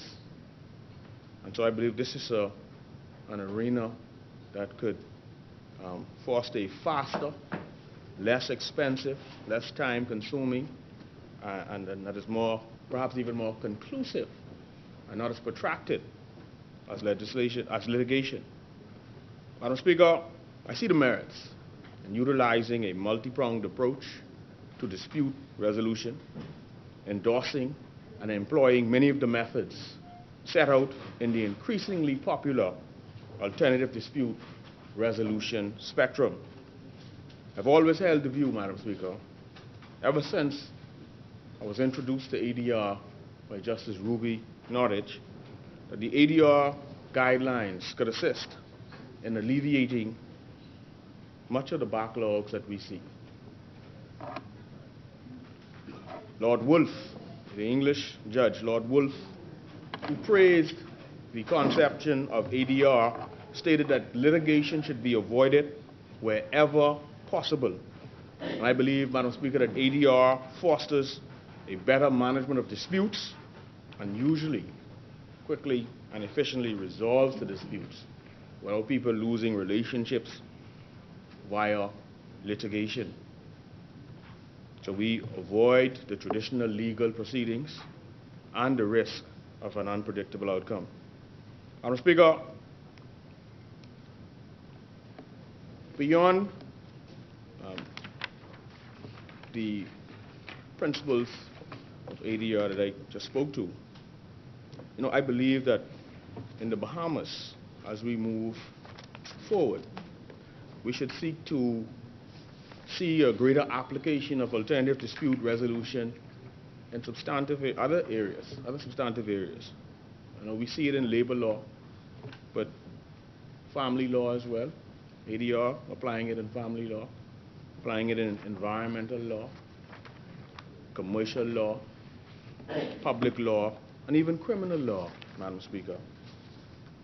Madam Speaker, you know, as I read the seminal works of Dr. Albert Fiallo as it relates to alternative dispute resolution, you know, one of the things he stated was that the moral, ethical standards of conduct that are pertinent to the mediation and arbitration process, coupled with the level of procedural fairness and absolute confidentiality,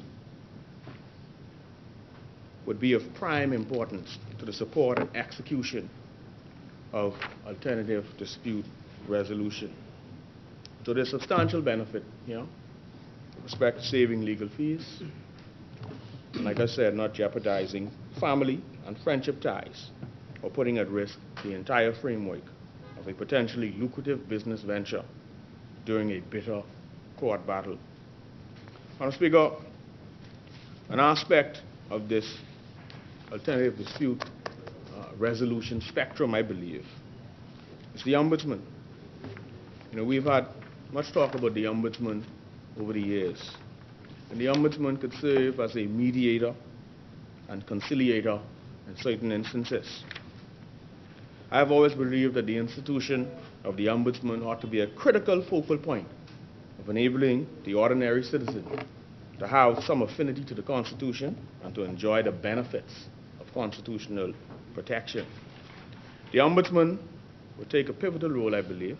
I think this is one of the reforms that we must look at. The Office of the Ombudsman has become a part of the legal systems of the United Kingdom, New Zealand, the United States, Canada, Jamaica, Trinidad and Tobago, Barbados, Dominica, Ghana, Namibia, and many other countries, and it's been so for quite a long time.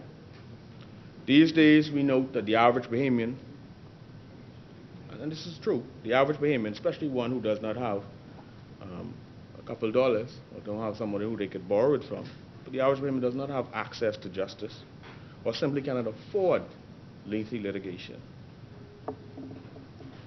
You know, an ombudsman or the ADR process comes without the normal trappings of the judicial process or the cost attendant thereto. So, Madam Speaker, I believe that an ombudsman is able to bring an adjudicatory process, you know, that is somewhat informal and simple between parties of unequal size and resources. I see an ombudsman as an alternative or supplement to the court system.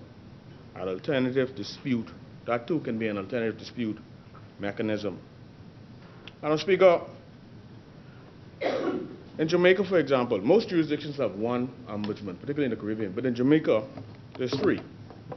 And, you know, when you talk about the spheres of responsibility, you have a utilities ombudsman in Jamaica. Here again, this is the person who settles disputes via alternative means.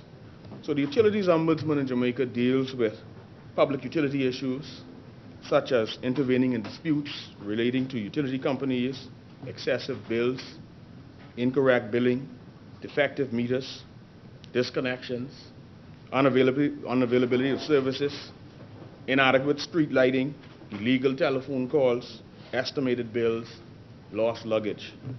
And then you have a political ombudsman who deals with all political matters and settles political disputes between parties, for example. And then, of course, there's a parliamentary ombudsman who deals with matters concerning government and statutory agencies. And I believe, therefore I believe, Madam Speaker, that creating this role of ombudsman would lend to greater efficiency in the government sector in particular. You know, some of the benefits speak to the need, or we will see the resolution, quicker resolution, I believe, in issues concerning disputes between an individual and the state, and avoid some of the inordinate delays that we see. The need to have the ombudsman should also be, or this ombudsman should also be vested with the power to refer cases for mediation or other alternative dispute resolution processes. I think where you have an absence of legal aid for small or some civil cases, right, there's two undergirds the argument for the creation of an ombudsman, because there are persons who simply can't afford to be a part of such cases. They don't have the funding. And then you have the absence of a human rights and the absence of a human rights commission, or we want to strengthen it. I think it's a strong argument for the creation of the office of an ombudsman here again, as relates to human rights. And then again, for the enhancement of the jurisdiction, or for that is of the ombudsman, or the creation of the jurisdiction of ombudsman, where such a person would have an inquisitorial style that is not the same as, say, a court. You understand? Can look into other issues, other matters that don't necessarily have to rise to the level of going to a court. Madam Speaker, let me speak about ADR. I read about small claims court, and there's some who say, okay, that's what the magistrate court is for. No, I'm not referring to the magistrate court. You know, there's seminal works that speak to small claims courts and refer to it as distinguishable from the regular magistrate courts, where small claims, which constitute the vast majority of the cases you see anyhow, that pass through the litigation system, these small claims can be ventilated another place, rather than clogging the system where, you know, you may have larger, more commercial issues having to be heard. So a small claims court, I believe, should not be bound by any of the rules of procedure except for those of fair play and common sense. Could be manned by laypersons. It's a jurisdiction that could cover, let's say, debt collection or petty civil claims and consumer matters. And the hearings can be informal, and strict rules of evidence don't necessarily have to apply. See, the role of a person, an arbiter or a magistrate in a small claims court could be clearly distinguished to that of a regular magistrate. And so, Madam Speaker, I do support this bill. I do have my views as to how the bill could be perhaps bettered, but I also believe that there are other avenues to explore as relates to alternative dispute resolution and to the resolution of small court claims, small civil claims. And I think the office of an ombudsman will be pivotal to resolving disputes between the state and individuals. So, Madam Speaker, on that note, I rest and I thank you. Thank you, Honourable Member. As many. Madam Speaker, I just wish The Chair recognizes the Honourable Member for St. Anne's. during my presentation, please. To lay the document? Yes, ma'am. Okay. Order that the document be brought up.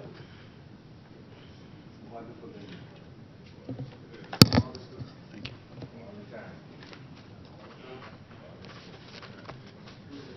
Order that the document do lie on the table. The Chair recognizes the Honourable Member for Freetown. Madam Speaker, thank you.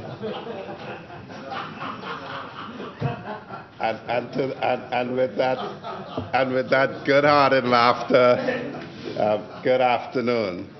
Madam Speaker, as always, we are all able to be here through the grace of God, each and every one of us, and me in particular through the forbearance and grace of the people of Freetown.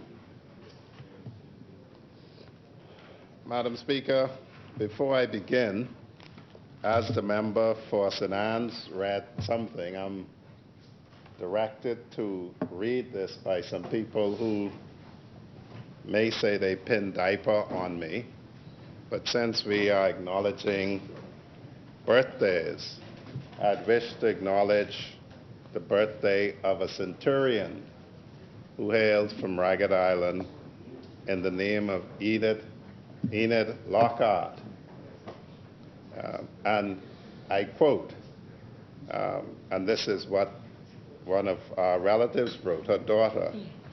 Monroe was here with the DPM, and Chester said Monroe will be speaking tomorrow in Parliament. This is how We don't keep any secrets in Ragged Island. Asked, well, Marco said he can't keep some things to himself. We got to train him out of that. Monroe called Ashton to ask about a brief history of what to say about Grammy. And this is what they sent me to say about Grammy, Madam Speaker. Enid Lockhart and family were honored to sit and talk with the DPM Chester Cooper and Minister Wayne Monroe on a beautiful sunny day in Nassau, Bahamas after so many rainy days. Enid was taught to sew by Pleasant Monroe, Monroe's Grammy, at the age of 12. When she saw how good Enid was, she said, "Now, Enid, you could beat me sewing, so make me a dress."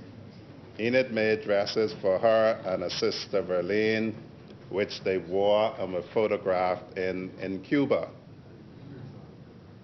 where they spent much time vacationing prior to 1960.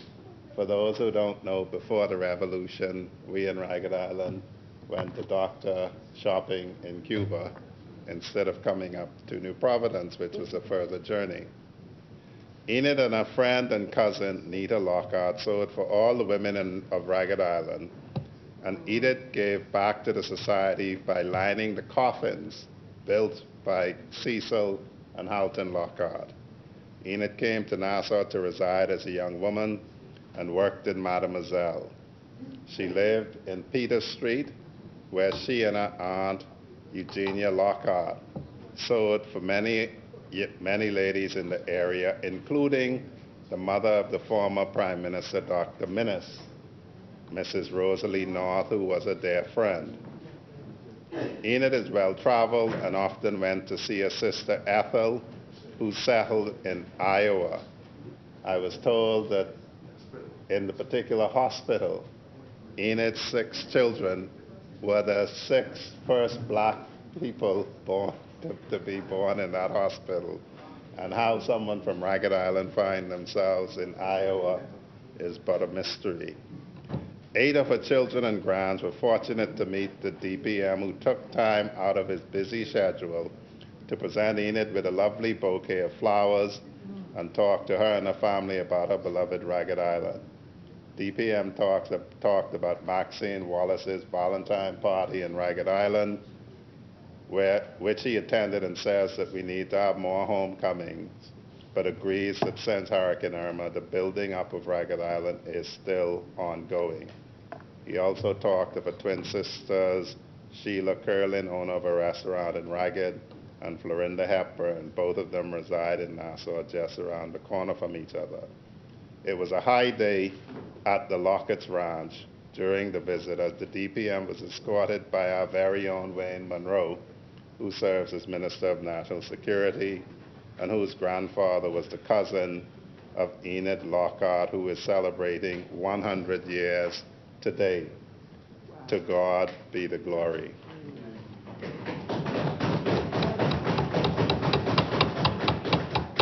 Ashton reports to me that when he asked Enid Lockhart how she felt today, she said, "As good as gold and fine as silk." Madam Speaker, when people who pin diaper on you tell you what to say, you really should listen, especially if your mother is still alive. Madam Speaker, I join also with commemorating the birth of 2 great men, departed now, the late Sir Lyndon Pinland and Sir Cecil Wallace Whitfield. I hope that what I'm about to say is taken in the spirit in which it is advanced. There were 2 great F&M leaders, Sir Cecil Wallace Whitfield and Hubert Alexander Ingram, both former chairmen of the Progressive Liberal Party. Unfortunately, the member for Kalani was not an office bearer of the Progressive Liberal Party. There's still time, Marco City, if you come from the dark side over here. But these great men, in their way, contributed to this country just as many others did. And we remember and commemorate them all as we seek our place in what will be the pantheon of the development in this country. With that, Madam Speaker, we are here to debate two laws that relate to arbitration. Let me say this. You, Madam Speaker, are the judge in this place. Arbitration is about the settlement of disputes. We have quite a bit of disputes here. There's a dispute about whether or not this side breached the Procurement Act. I say no. Marco City says yes. That is a dispute that is not settled on the ipsa dixit of either myself or Marco City as much as he would wish it to be. We have a dispute, it would appear, about the legality of the special drawing rights. We say that nothing improper happened. The side opposite appears to assert that there was something inappropriate. On both of those issues, Madam Speaker, the members of the public, who one would say make up the court of public opinion, to whom I suspect the other side caters and panders to, are free to arrive at their own decisions. You see, Madam Speaker, the Public Procurement Act is available free online that people use to go on social media. And if one wants to know about the special drawing rights, there's nothing mysterious about it. There's an International Monetary Fund website, and if you Google special drawing rights, what are they, it will take you directly there, and it will tell you that it is not a loan to the country. And it'll tell you a lot of other interesting things that if you are to exercise judgment as the court of public opinion, you can inform yourself. So you do not have to be told by the other side or by the media, who the member for Fox Hill says is really just all in the same camp. We are intelligently, incredibly intelligent people as Bahamians. We can read, we can digest, we can comprehend. I invite your consideration to the facts that you have. We got the good ones. We got the good ones. That's why you work with what is left. Well, you know, they could have the container of paper, Marco City. I have God on my side, so I don't fear the arrow that flies by night or the pestilence that walks in the night. Madam Speaker, there is some dispute, it would appear, about this Royal Caribbean situation. And I only touch on it before I go to the meat of my presentation for this reason.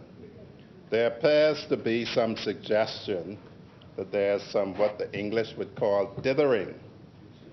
But for the consumption of the court of public opinion, the difference between the PLP and the FNM can be shown by the details of this deal.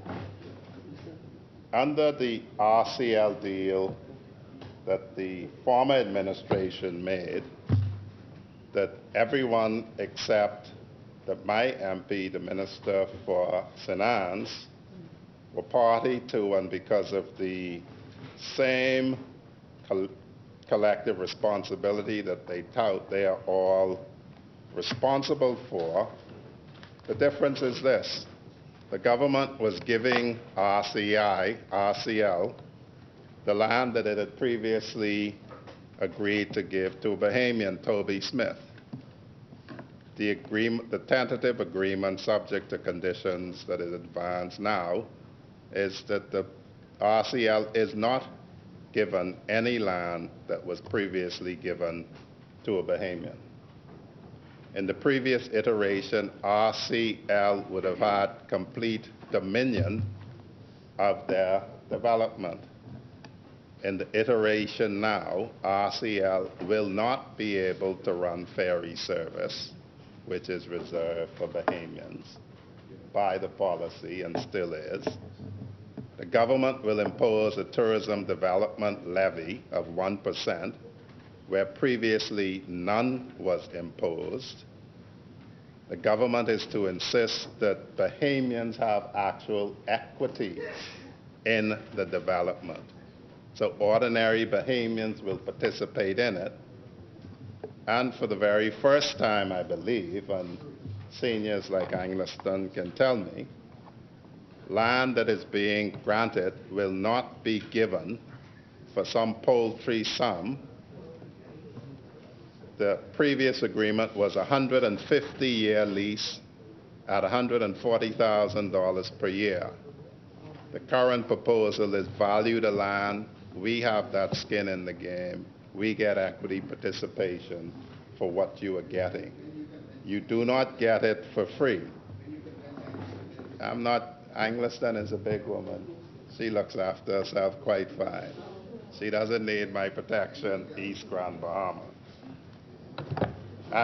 The bottom line to it, Madam Speaker, is that when you litigate questions, when you look at what was then and what is now, the Bahamian people will see and can read who looks out for them in protecting industries reserved for them, who looks out for them by getting them equity, and who just gives it all away.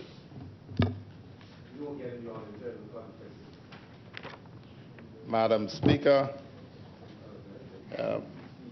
I'll just say this, and my cousin can take it as he will.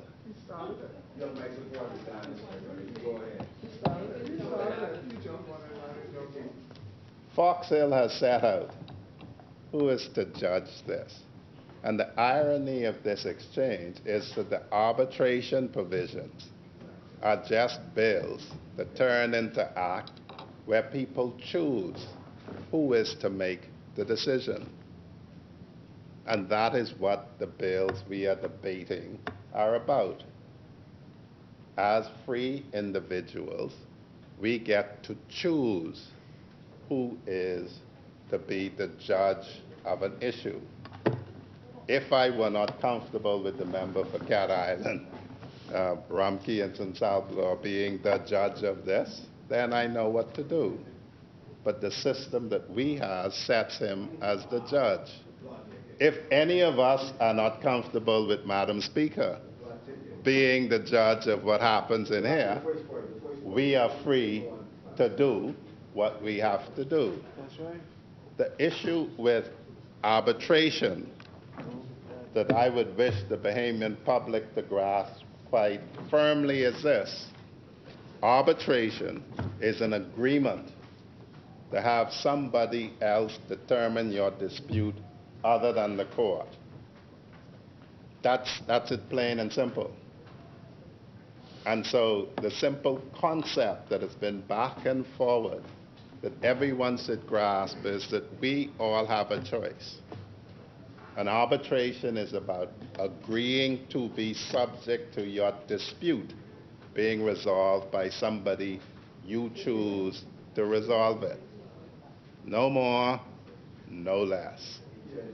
Now, when we move on with the matter, Madam Speaker, no one on this side claims that we are reinventing the wheel. That would be a wasteful pursuit. In the blueprint for change, and this was our agreement with the Bahamian people, at item 10 on page 50, it says that the PLP will implement the National Development Plan initiated by the last PLP administration that provides a coordinated approach for the inclusive national development to create a more resilient and vibrant Bahamas. Vision 2040 provides a roadmap for the future development of the Bahamas and includes a comprehensive policy framework that will guide government decision-making and investment over the next 19 years. This initiative was developed in partnership with the Inter-American Development Bank and close cooperation with the University of the Bahamas and the Bahamas Chamber of Commerce and Employers Confederation. Madam Speaker, the draft National Development Plan includes a section that deals with this area, particularly item 14.6.5 says this: the goal is to develop the Bahamas as a center for international arbitration. And the action points, the outputs were to develop an action plan for the establishment of the Bahamas Arbitration Government Agency Center addressing the following: the passing of arbitration bill and regulation, and this is important, enactment of the United Nations Commission on International Trade Law, model law on international commercial arbitration. And so from the National Development Plan, this was a commitment. Now, it ought not to have been controversial, and nobody takes the credit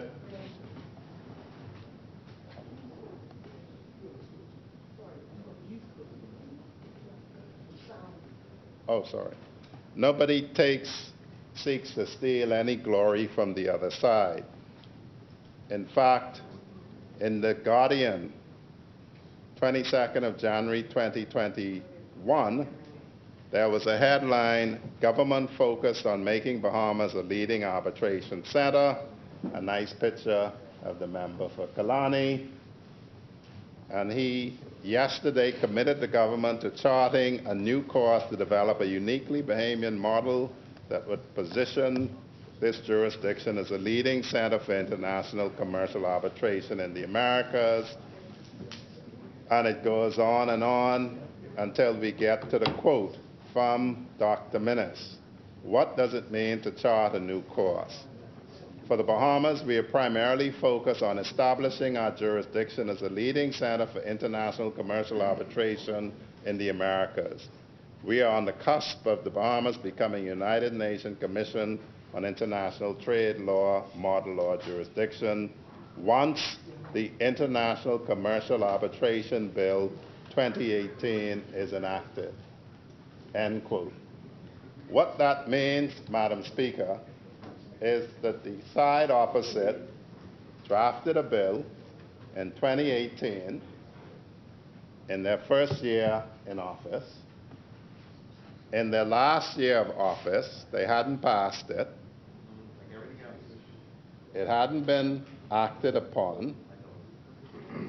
There were 2 years, a year and a half of COVID, where there was very limited excuses to be diverted.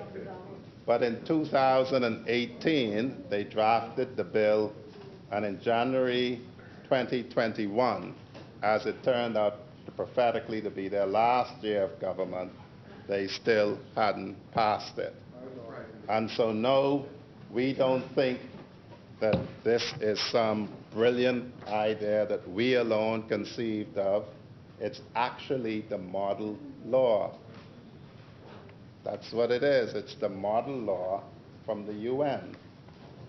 And so when we are accused of taking things that they didn't finish and finishing them, that happens quite a lot. But if you see a child starving, you would feed it.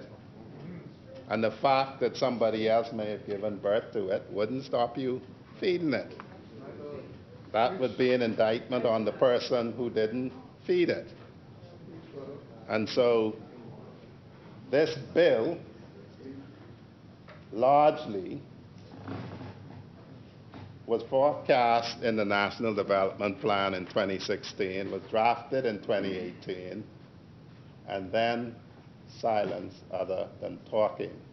Michael always says, We are to be known by what we do, not what we say. You all said you were going to enact it. We actually are enacting it.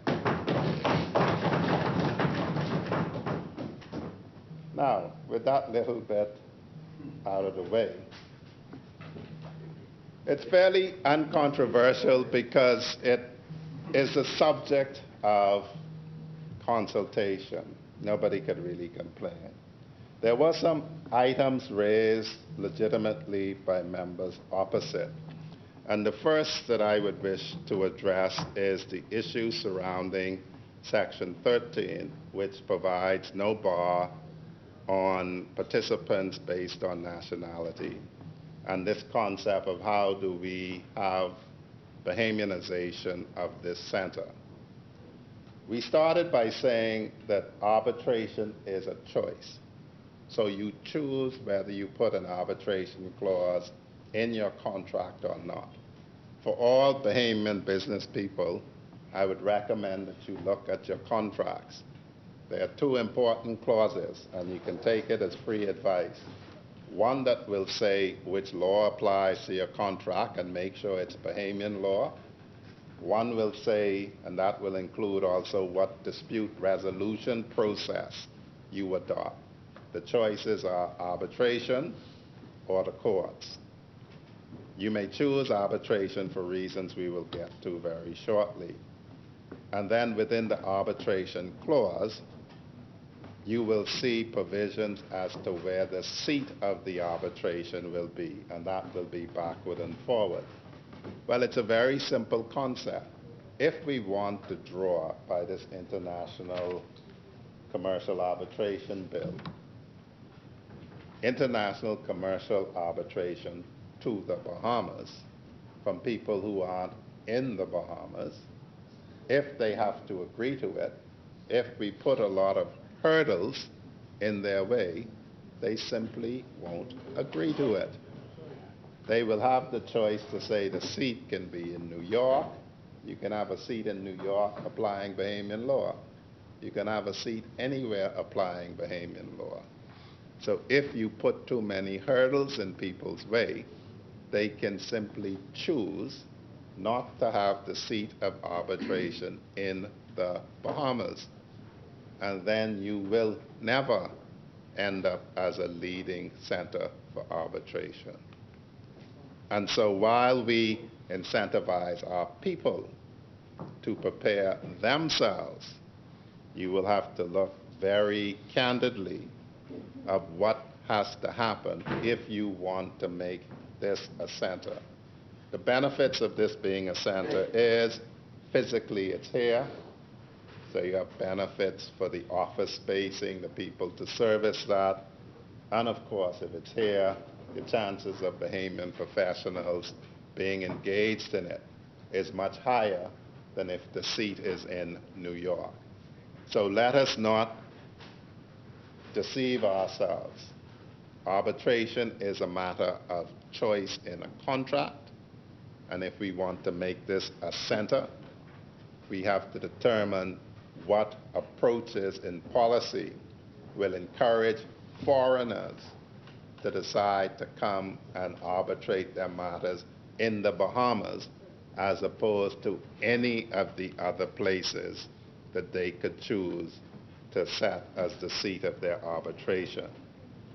And so that is quite deliberate why the Act looks like that, why the UN Uniform Code looks like that, and that will be the challenge. The senior people used to say it could be a matter of being penny wise and pound foolish. You have 100% of nothing instead of 10% of quite a lot. And so to the public, that is the reality of arbitration. We wish to have a commercial arbitration center, international center. I believe at one time the destination was supposed to be Grand Bahama. In fact, the commercial court was to be in Grand Bahama to facilitate it. If we are serious about this, we need to look sensibly.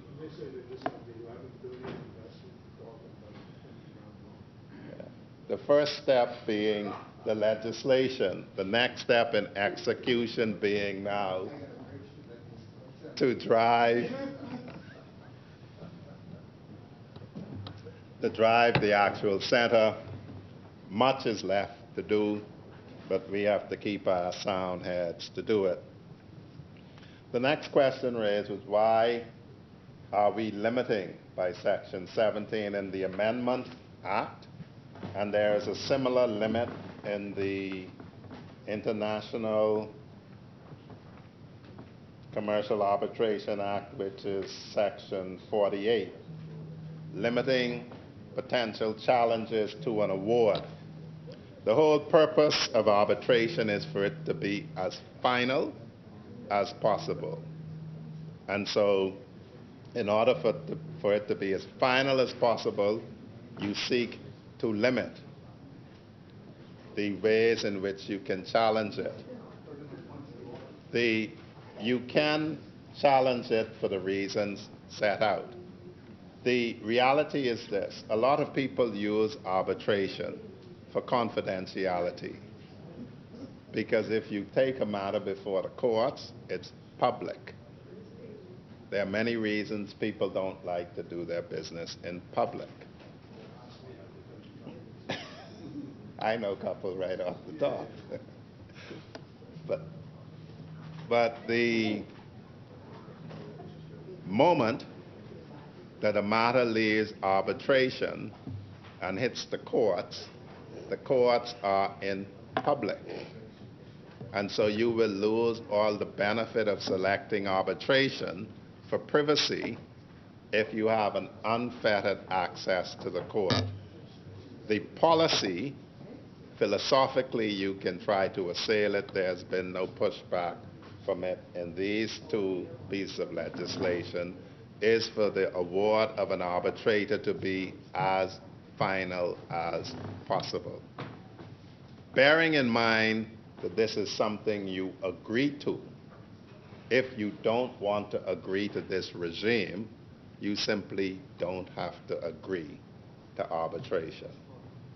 It's not very complex, it's not very a difficult concept. When you sign up to arbitration, you will be signing up to say this award will be as final as possible. This is the only ways that we can challenge it. If you don't like that, then all you need to do is not select arbitration as a dispute resolution process in your agreement. I trust that that addresses that. Now, before I take my seat, may I raise and touch two issues. The first is the scope of arbitration. The Bahamian public should know a fact that is known. Litigation can be costly, it can take time. Arbitration can be a much swifter solution. If you agree to arbitration, your arbitrator is your arbitrator. You do not get in the line called the listing office to get a date from a judge. Your arbitrator is your arbitrator that sets schedules and delivers.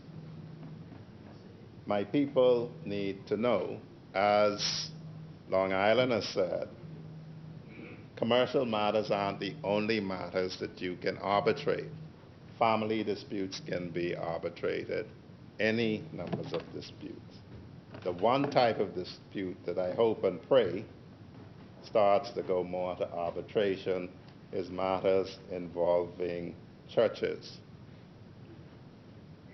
In my denomination, there are ecclesiastical courts that avoid our matters supposedly going to the courts of man.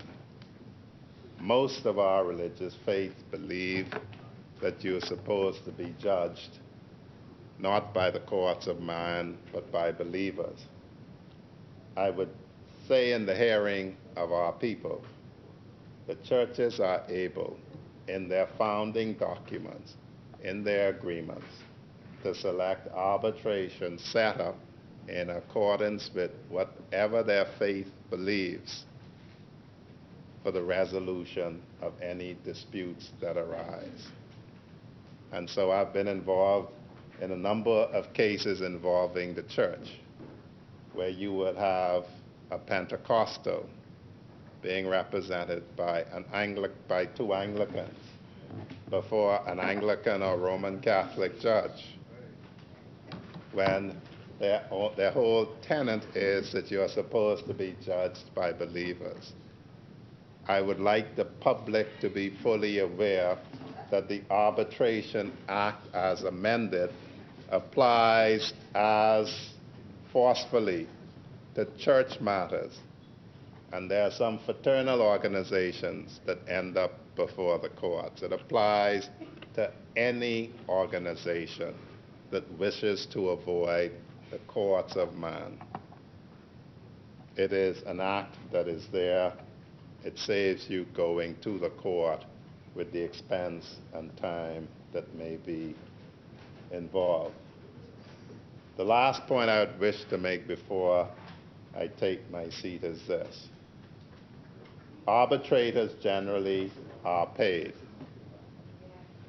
You do not require a lawyer to represent you in an arbitration, and so that issue may be covered, and you needn't be represented in an arbitration.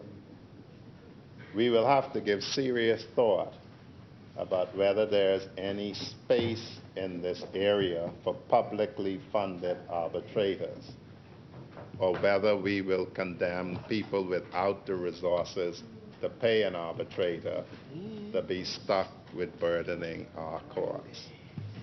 That is a matter of policy that I would speak in your hearing for consideration. We are recommending arbitration as a necessary and efficient means of settling disputes. And if that is so, then for myself, anything that we can do to assist those who are less fortunate ought to happen.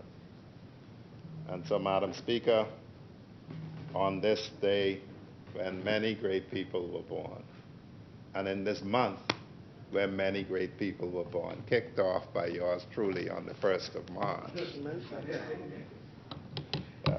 Freetown unreservedly supports these two bills. And I can't help but be petty once in a while, Madam Speaker. It would be good if some people, I'm not talking about only Marco City, could stay out of our business. Yes.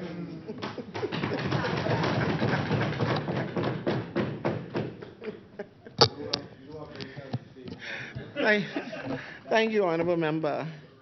It has been moved and seconded that the following bill be read a second time and committed. A bill for an act to amend the Arbitration Act 2009. As many are in favor will remain seated. Those opposed will stand. Order that the bill be read a second time and committed. A bill for an act to amend the Arbitration Act 2009. For the second reading of bills?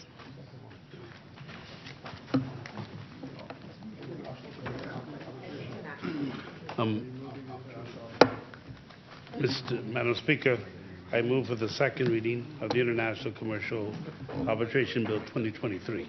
Thank you, Honorable Member. Thank you, Honorable Member. It has been moved and seconded that the following bill be read a second time and committed. A bill for an act to provide for international commercial arbitration. As many are in favor will remain seated. Those opposed will stand.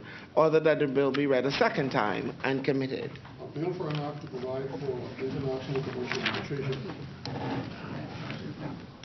No further second readings, Madam Speaker. I just did. Done. That's done. Yes, sir. Yes, sir. No further. Committee of the Whole. Madam Speaker, I now move that the House resolves itself in the Committee of the Whole with the Deputy Speaker in the chair. Is there a seconder?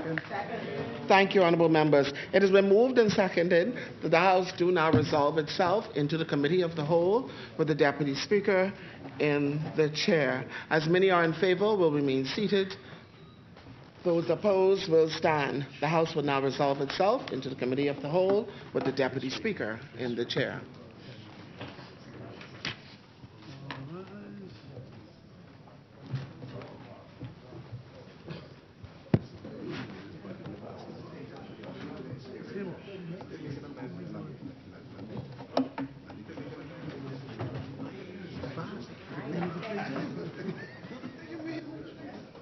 I hope not. Okay, all right.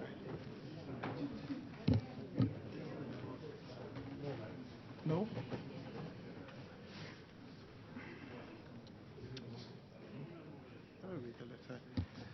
Committee of the Whole? Mr. Chair, I now move that the long title of the Arbitration Amendment Bill 2023 be agreed. Long title? Arbitration Amendment Bill. Okay, all right, hold on. Just trying to get this sorted out. No amendments. No. Okay. Is there a seconder? It has been moved and seconded that the long title of the bill be agreed. As many as are in favor will remain seated. Those opposed will stand. The motion is carried. The long title of the bill is agreed. Mr. Chair, I move that the short title of the bill be agreed. It has been moved and seconded that the short title of the bill is agreed. As many as are in favor will remain seated. Those opposed will stand. The short title of the bill is agreed. Mr. Chairman, I move that sections 1 through sections 22 be agreed. 1 through 22? It has been moved and seconded that section 1 through 22 is agreed. As many as are in favor will remain seated. Those opposed will stand. Section 1 through 22 is agreed. Mr. Chair, I move that the bill in its entirety be agreed. It has been moved and seconded that the bill in its entirety be agreed. As many as are in favor will remain seated. Those opposed will stand. The bill in its entirety is agreed.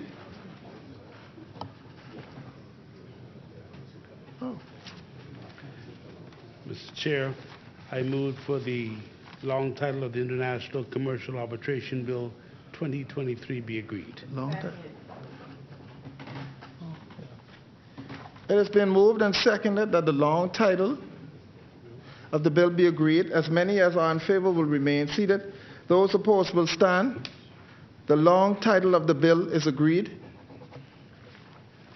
Mr. Chair, I move that the short title of the bill be agreed. It has been moved and seconded that the short title of the bill be agreed. As many as are in favor will remain seated. Those opposed will stand. The short title of the bill is agreed.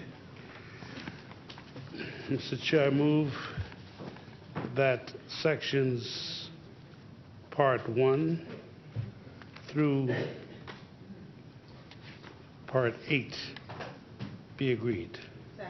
It has been moved and seconded that section 1 through 8 is agreed. As many as are in favor will remain seated. Those opposed will stand. Section 1 through 8 is agreed. Mr. Chair, I move that the schedule be agreed.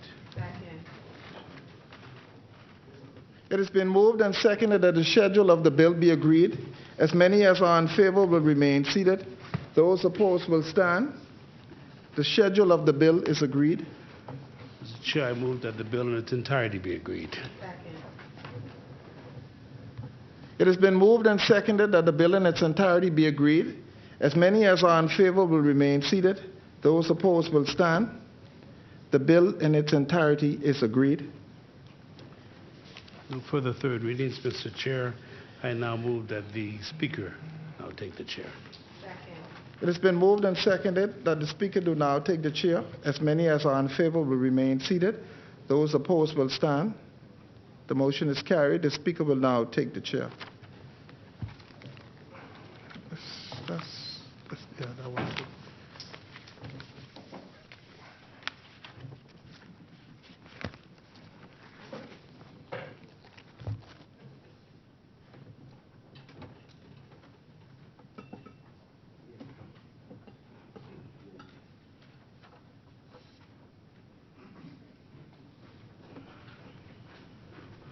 Madam Speaker, I beg leave to report that the committee has examined several bills making no amendments thereto.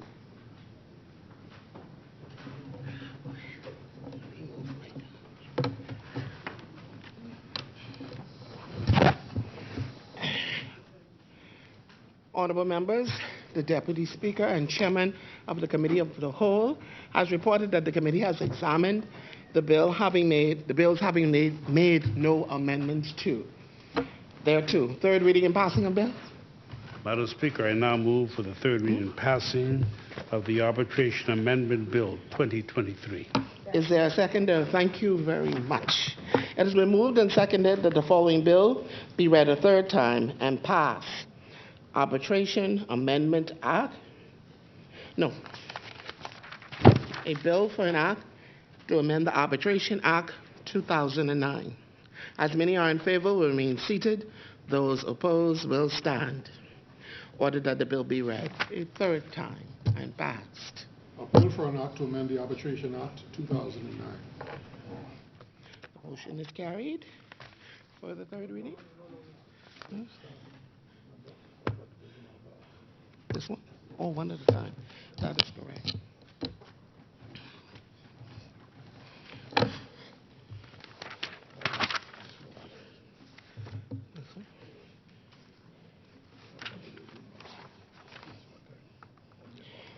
Order that this bill do now pass and the title thereof declared to be Arbitration Amendment Act 2023. For the third readings. Speaker, I now move for the third reading and passing of the International Commercial Arbitration Bill 2023. Thank you, Honorable Member. It has been moved and seconded that the following bill be read a third time and passed. A bill for an act to provide for international commercial arbitration. As many are in favor will remain seated. Those opposed will stand. Ordered that the bill be read a third time and passed. A bill for an act to provide for international commercial arbitration. The motion is carried.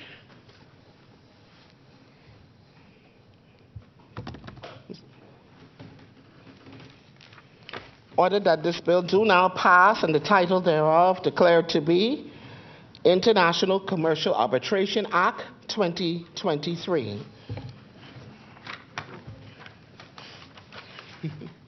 For the third reading and passing of bills? No further third readings. Thank you, Honorable Member. Ordered that the clerk do now take the bills passed in this Honorable House today to the Honorable Senate for their concurrence. Now, we will revert back to the order of business. Consideration of Senate's amendments, resolutions, member statements. The Chair recognizes the Honorable Member for Fox Hill. Thank you very much, Madam Speaker. I just wanted to acknowledge the work of a committee, which is an ad hoc committee formed in Fox Hill over the last month, called the Peace Committee. And when I left this morning, before I came here, they had their inaugural meeting with young people in Fox Hill. So today they had students from L.W. Young, Doris Johnson, Capron, and Sandlands Primary School to talk about the issues of violence, conflict resolution, and peace, in conjunction with the Fox Hill Urban Renewal Office, headed by Sonia Kemp, who herself lost her son 10 years ago almost now in an act of violence on the Freedom Park where 4 Fox Hillians died. And again, matter still hasn't reached trial yet.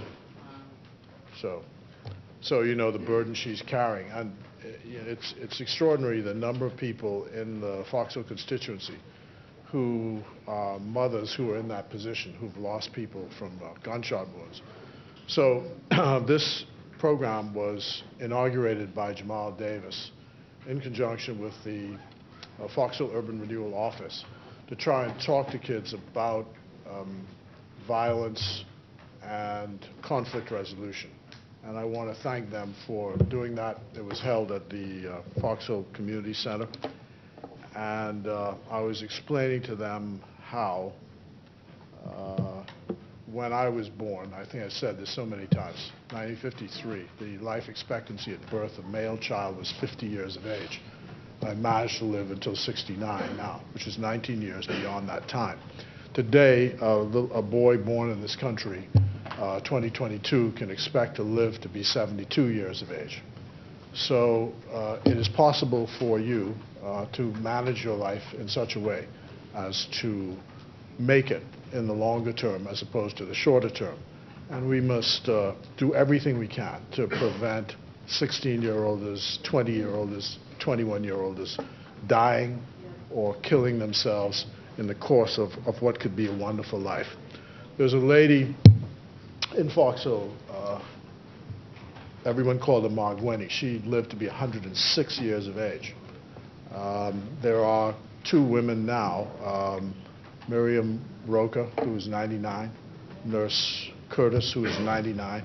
I was telling these kids, you know, you are sitting in a community center today, and last night I took a picture with four of them outside the practice of the Junkanoo group, and I said to them, I ask you to I'm taking this photograph of you because 50 years from now I will be nowhere around, but you will be here. It's possible for you to be here, and when you see this photograph 50 years from now, I hope you remember this night. And so our gift to them is to try and have them internalize this lesson that it is possible to live in a society in peace. And I ended with the invocation from the Anglican service that says all of us must do the things that make for peace and build up the common life. And I encourage that and want to thank them and congratulate them for that. This is a very important message. And as I said to them, and they all seem to know, I said, and then we end by saying, the peace of the Lord be always with you. And I asked them, what is the answer? And they said, and also with you. So, and also with you. Thank you. Thank you. Thank you, Honorable Member. The Chair recognizes the Honorable Member for Marathon. Yes, good afternoon, Madam Speaker, and to my colleagues. I rise on behalf of the great constituent of Marathon. And of course, I would like to extend my condolences to the former Assistant Commissioner of Police, Mr. Leon Bethel, who's known as the General, and he certainly was the General. He lives in Marathon, and of course, I had an opportunity to work with Mr. Bethel. He used to be my boss at one point in CDU, and I want to say that Mr. Bethel has contributed significantly to this country. He was a nation builder, particularly in the police department against crime fighting. He was, of course, a disciplinarian, very strong. I wouldn't say harsh, but strong. And I would say that a lot of us, as former police officers and police officers, we have learned much from him. Zero tolerance. And I want to extend condolences to his wife, Vernal Bethel, his son, Orion, and LJ. I know that initially there was not going to be a military funeral, but of course it's now going to be one. And of course, his family doesn't mind me mentioning it. You know, however, so there'll be a memorial and a military funeral. And of course, I would like to extend condolences to Mateo Rule, very young individual, 24 years of age, lives in Marathon, just recently died. I want to extend condolences to his family. And of course, to our very own Urban Renewal has suffered a loss just recently. And I would say that the staff is feeling it. Angie Campbell from Cat Island, she was a manager at Cat Island Urban Renewal, and she is since stationed here just for a few weeks, few months, because of her illness. And even through her illness, she worked. You know, even at times we saw that she was really ailing. She just wanted to stay to work. And so I want to extend condolences, and we did, on behalf of the Minister, Obadiah Wilshcombe, myself, the executive team, and the entire staff. We want to extend condolences to her family and her twin sister, who I say is feeling it really the most. And so that is it, Madam Speaker. Thank you, Honorable Member. The Chair recognizes the Honorable Member for South Beach. Thank you, Madam Speaker. Thank you for recognizing me. Madam Speaker, I rise very quickly to say to the constituents of South Beach, to remind them of the town hall meeting tomorrow afternoon at 6:30 at the New Mount Zion Missionary Baptist Church, where we will have the member for Carmichael, the Minister of Immigration, come and speak to us on the government's policy with regards to immigration. So we're asking everybody to come out, and those in the surrounding constituencies and South Beach in general. Hope to see everybody out tomorrow afternoon. Thank you very much, Madam Speaker. Thank you, Honourable Member. The Chair recognizes the Honourable Member for St. Barnabas. Thank you very much, Madam Speaker. I'll try to be very brief. I'd like to send my prayers and condolences to the Taylor family. Ms. Taylor, who lives in the Rock Crusher community, and all of her children, in particular, a good brother and friend of mine, Archie Taylor. I attended the funeral on Saturday, and may her soul rest in peace. I never asked Ms. Taylor her politics, but it was assumed that she was a member of the Progressive Liberal Party. But she loved me. She loved me nonetheless. While I'm on my feet, Madam Speaker, I didn't take part in the contribution today. Contribution today.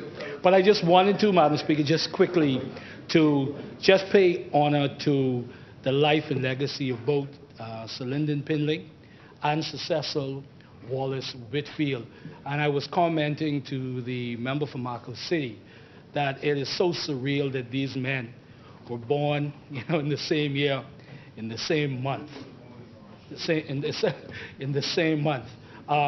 But in particular, Madam Speaker, obviously there is so much that you can say about both men, about Sir Lyndon, about Sir Cecil, but there's one thing I just want to say, and I think it's instructive, that in their lives, Sir Lyndon, in terms of his leadership and involvement in majority rule, and Sir Cecil in his involvement in the beginning and the start of the Free National Movement, that they would have contributed to fundamental planks of democracy in our country, that the majority should rule, and that you must have vibrant dissent in a democracy, Madam Speaker.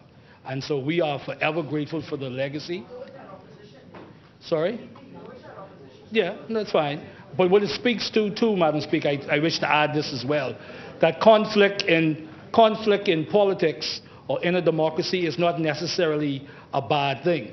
And if you look throughout history, whether it's the conflicts that former Prime Minister Perry Christie had with his own party and then became Prime Minister, Hubert Ingram, who was a member of the PLP, had conflict and became Prime Minister. Conflict is not necessarily a bad thing in our democracy. It leads to, and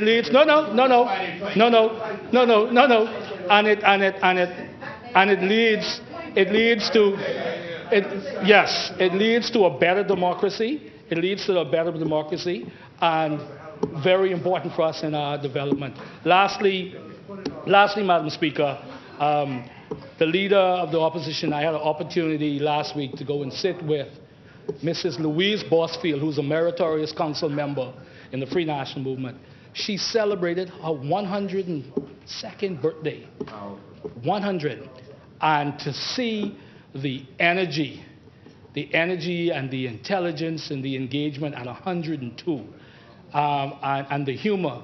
She said the statement that the sickest sometimes don't always die the quickest, And so just pray that God continues to cover her. And lastly, last evening, myself, the member for Fox Hill and the member for Pinewood, we are, even though I'm junior in that, we are very privileged to be a part of a group called the Lunch Bunch. And last night we had the opportunity to pay our respects to the late Ed Bethel. Ed Bethel, who is a legend in his own right. I met Ed Bethel when I was 10 years old, so 36 years ago. I'm a product of ZNS. I'm a ZNS baby, as the member for West Grand Bahama and Bimini knows. My father worked there from 1977.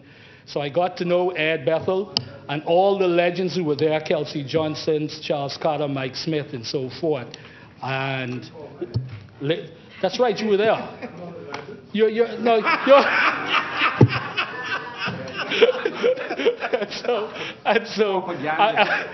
Madam Speaker, later on, as I said, I've been privileged to become a member of Lunch Bunch, that the member for Foxhill and the member of Pinewood and I, we share those connections among some other things.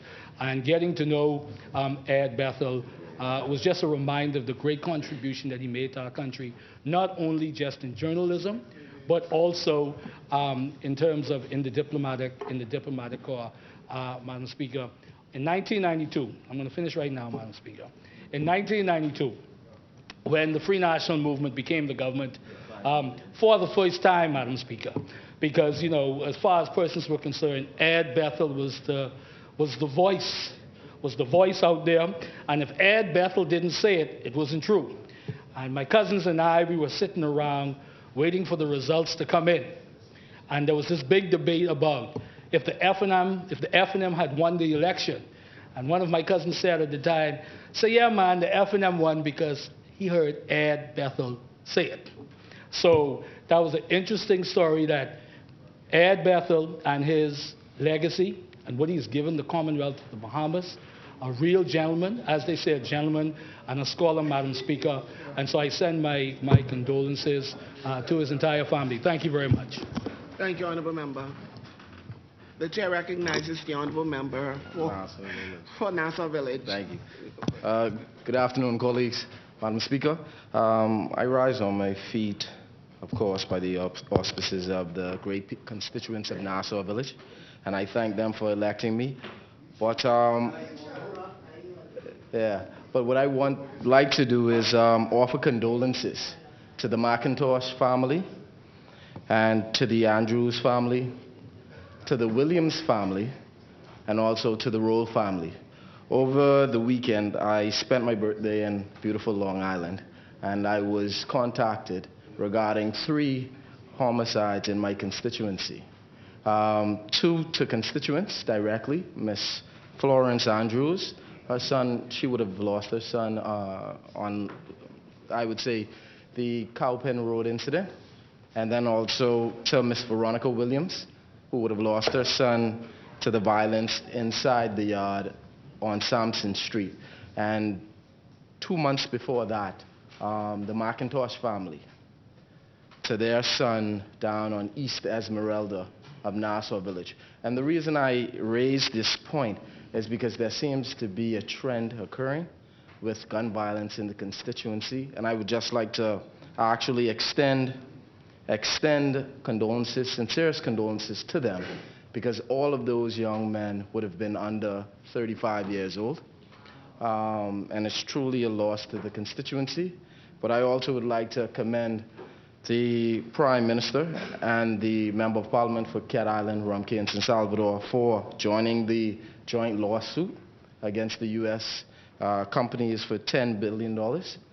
It is a step in the right direction as we try to bring and we aggressively engage the persons who are actually leading to violence on the streets. So once again, my sincerest condolences to all of the impacted and affected families. I stand with you, and thank you, Madam Speaker. Thank you, Honourable Member. The chair recognizes the Honourable Member for Yamacraw. Speaker, it's always good to see you. Good afternoon. I didn't have a chance to say welcome back, and it's not a lotion like my good MP would normally do. I'm just happy to see you. It was my MP. So in the East. Madam Speaker, I rise on this occasion to acknowledge the hard-working team in Yamacraw who have been so busy taking so many initiatives in hand. And we are very active. We're trying to get some things done in terms of infrastructure-wise. And this includes, we know we have a lot of persons who walk the streets for exercise in the mornings and in the evenings.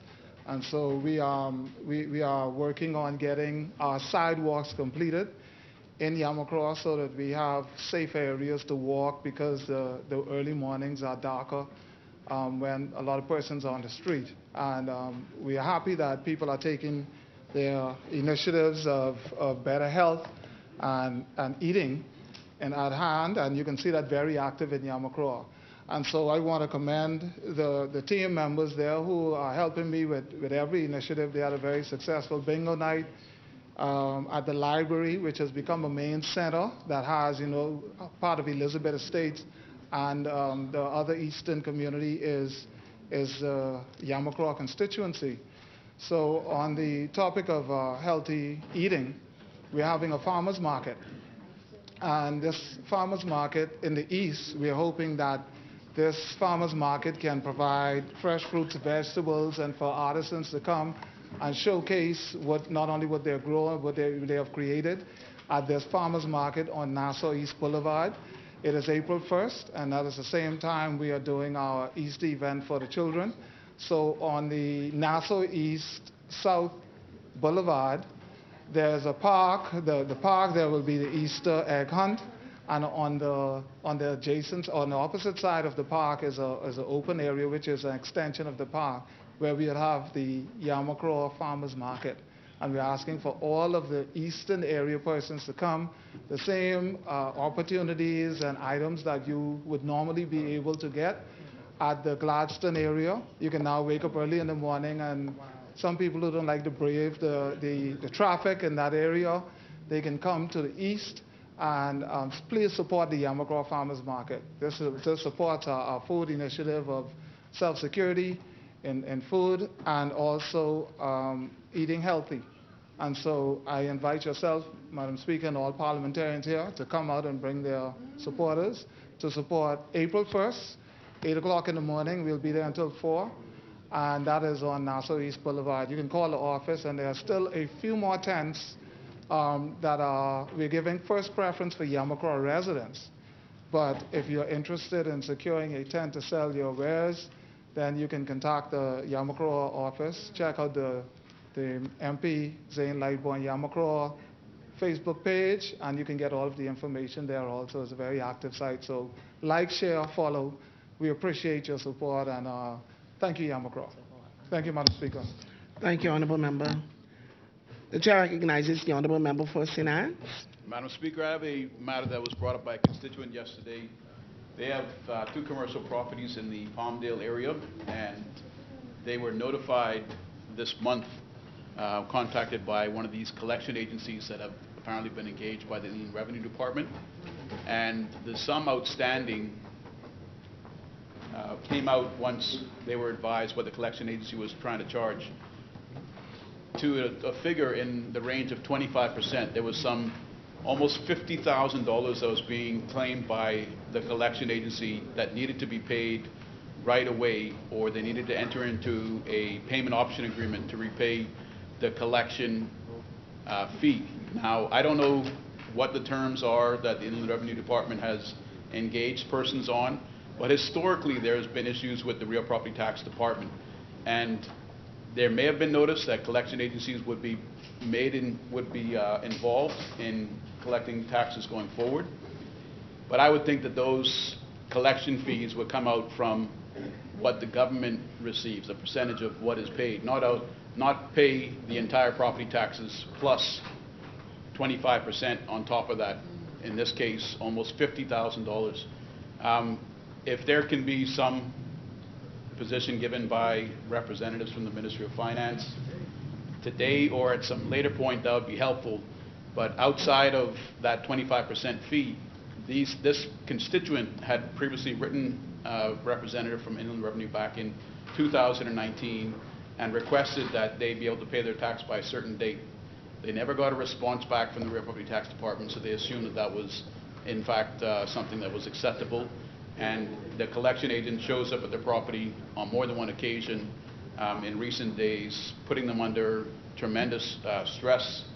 And if they had signed something agreeing to enter into a payment agreement of some $50,000 over the next 2 years, I told them that sounds like they're putting you under duress.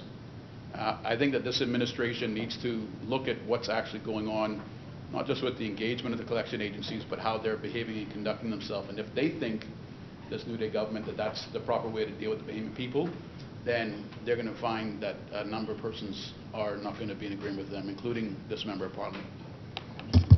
Thank you, Honourable Member. The Chair recognizes the Honourable Member for Bain and Grandstown. Thank you.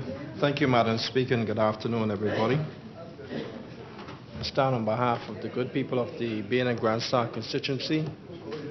Madam Speaker, I want to extend a sincere thank you to the member for West Grand Bahama and Bimini. We had a branch meeting last night at the Woodcock Primary School. It was well attended. And the member for West Grand Bahama and Bimini, the Minister Obi Wilscombe, presented. Minister Wilscombe. I'm thanking you for last night. He did an excellent job on enlightening our constituents with respect to some of the services that are offered at the Ministry of Social Services and Urban Development. So I want to say thank you for that again, Minister Wilscombe. I also want to speak directly to the constituents of Bain and Grandstown. On Saturday, the 25th of March at 9 a.m., our breakfast in the park, free breakfast in the park program continues. We normally have this program once a month, Madam Speaker. And it will be on Enid Street in Poland Division number 3. And we would like for persons to come out and start promptly at 9 a.m. in the Bain and Grandstown constituency. In addition to that, Madam Speaker, on the 30th of March this year, we will be conducting a free legal clinic and expungement workshop for all the young men and women in the constituency who may have traversed the law and may be seeking to have their records expunged. So we have that clinic that will be held at the Woodcock Primary School on the 30th at 6:30 p.m. So we'd like as many persons to register as possible to be a part of that. And in addition to that, Madam Speaker, our second annual Bain and Grandstown Summer Games is slated to start in the summer months. And I just wanted to preempt the constituents so that they would know we are seeking coaches, we are looking for managers, and we are also looking for team players. Pardon me? Three sports, basketball, track and field, and softball. So hopefully our games will be bigger than it was last year, Madam Speaker. And we're hoping that it will be as successful as it was last year. With that being said, Madam Speaker, I'd like to say thank you very much. Thank you, Honourable Member. No further statements?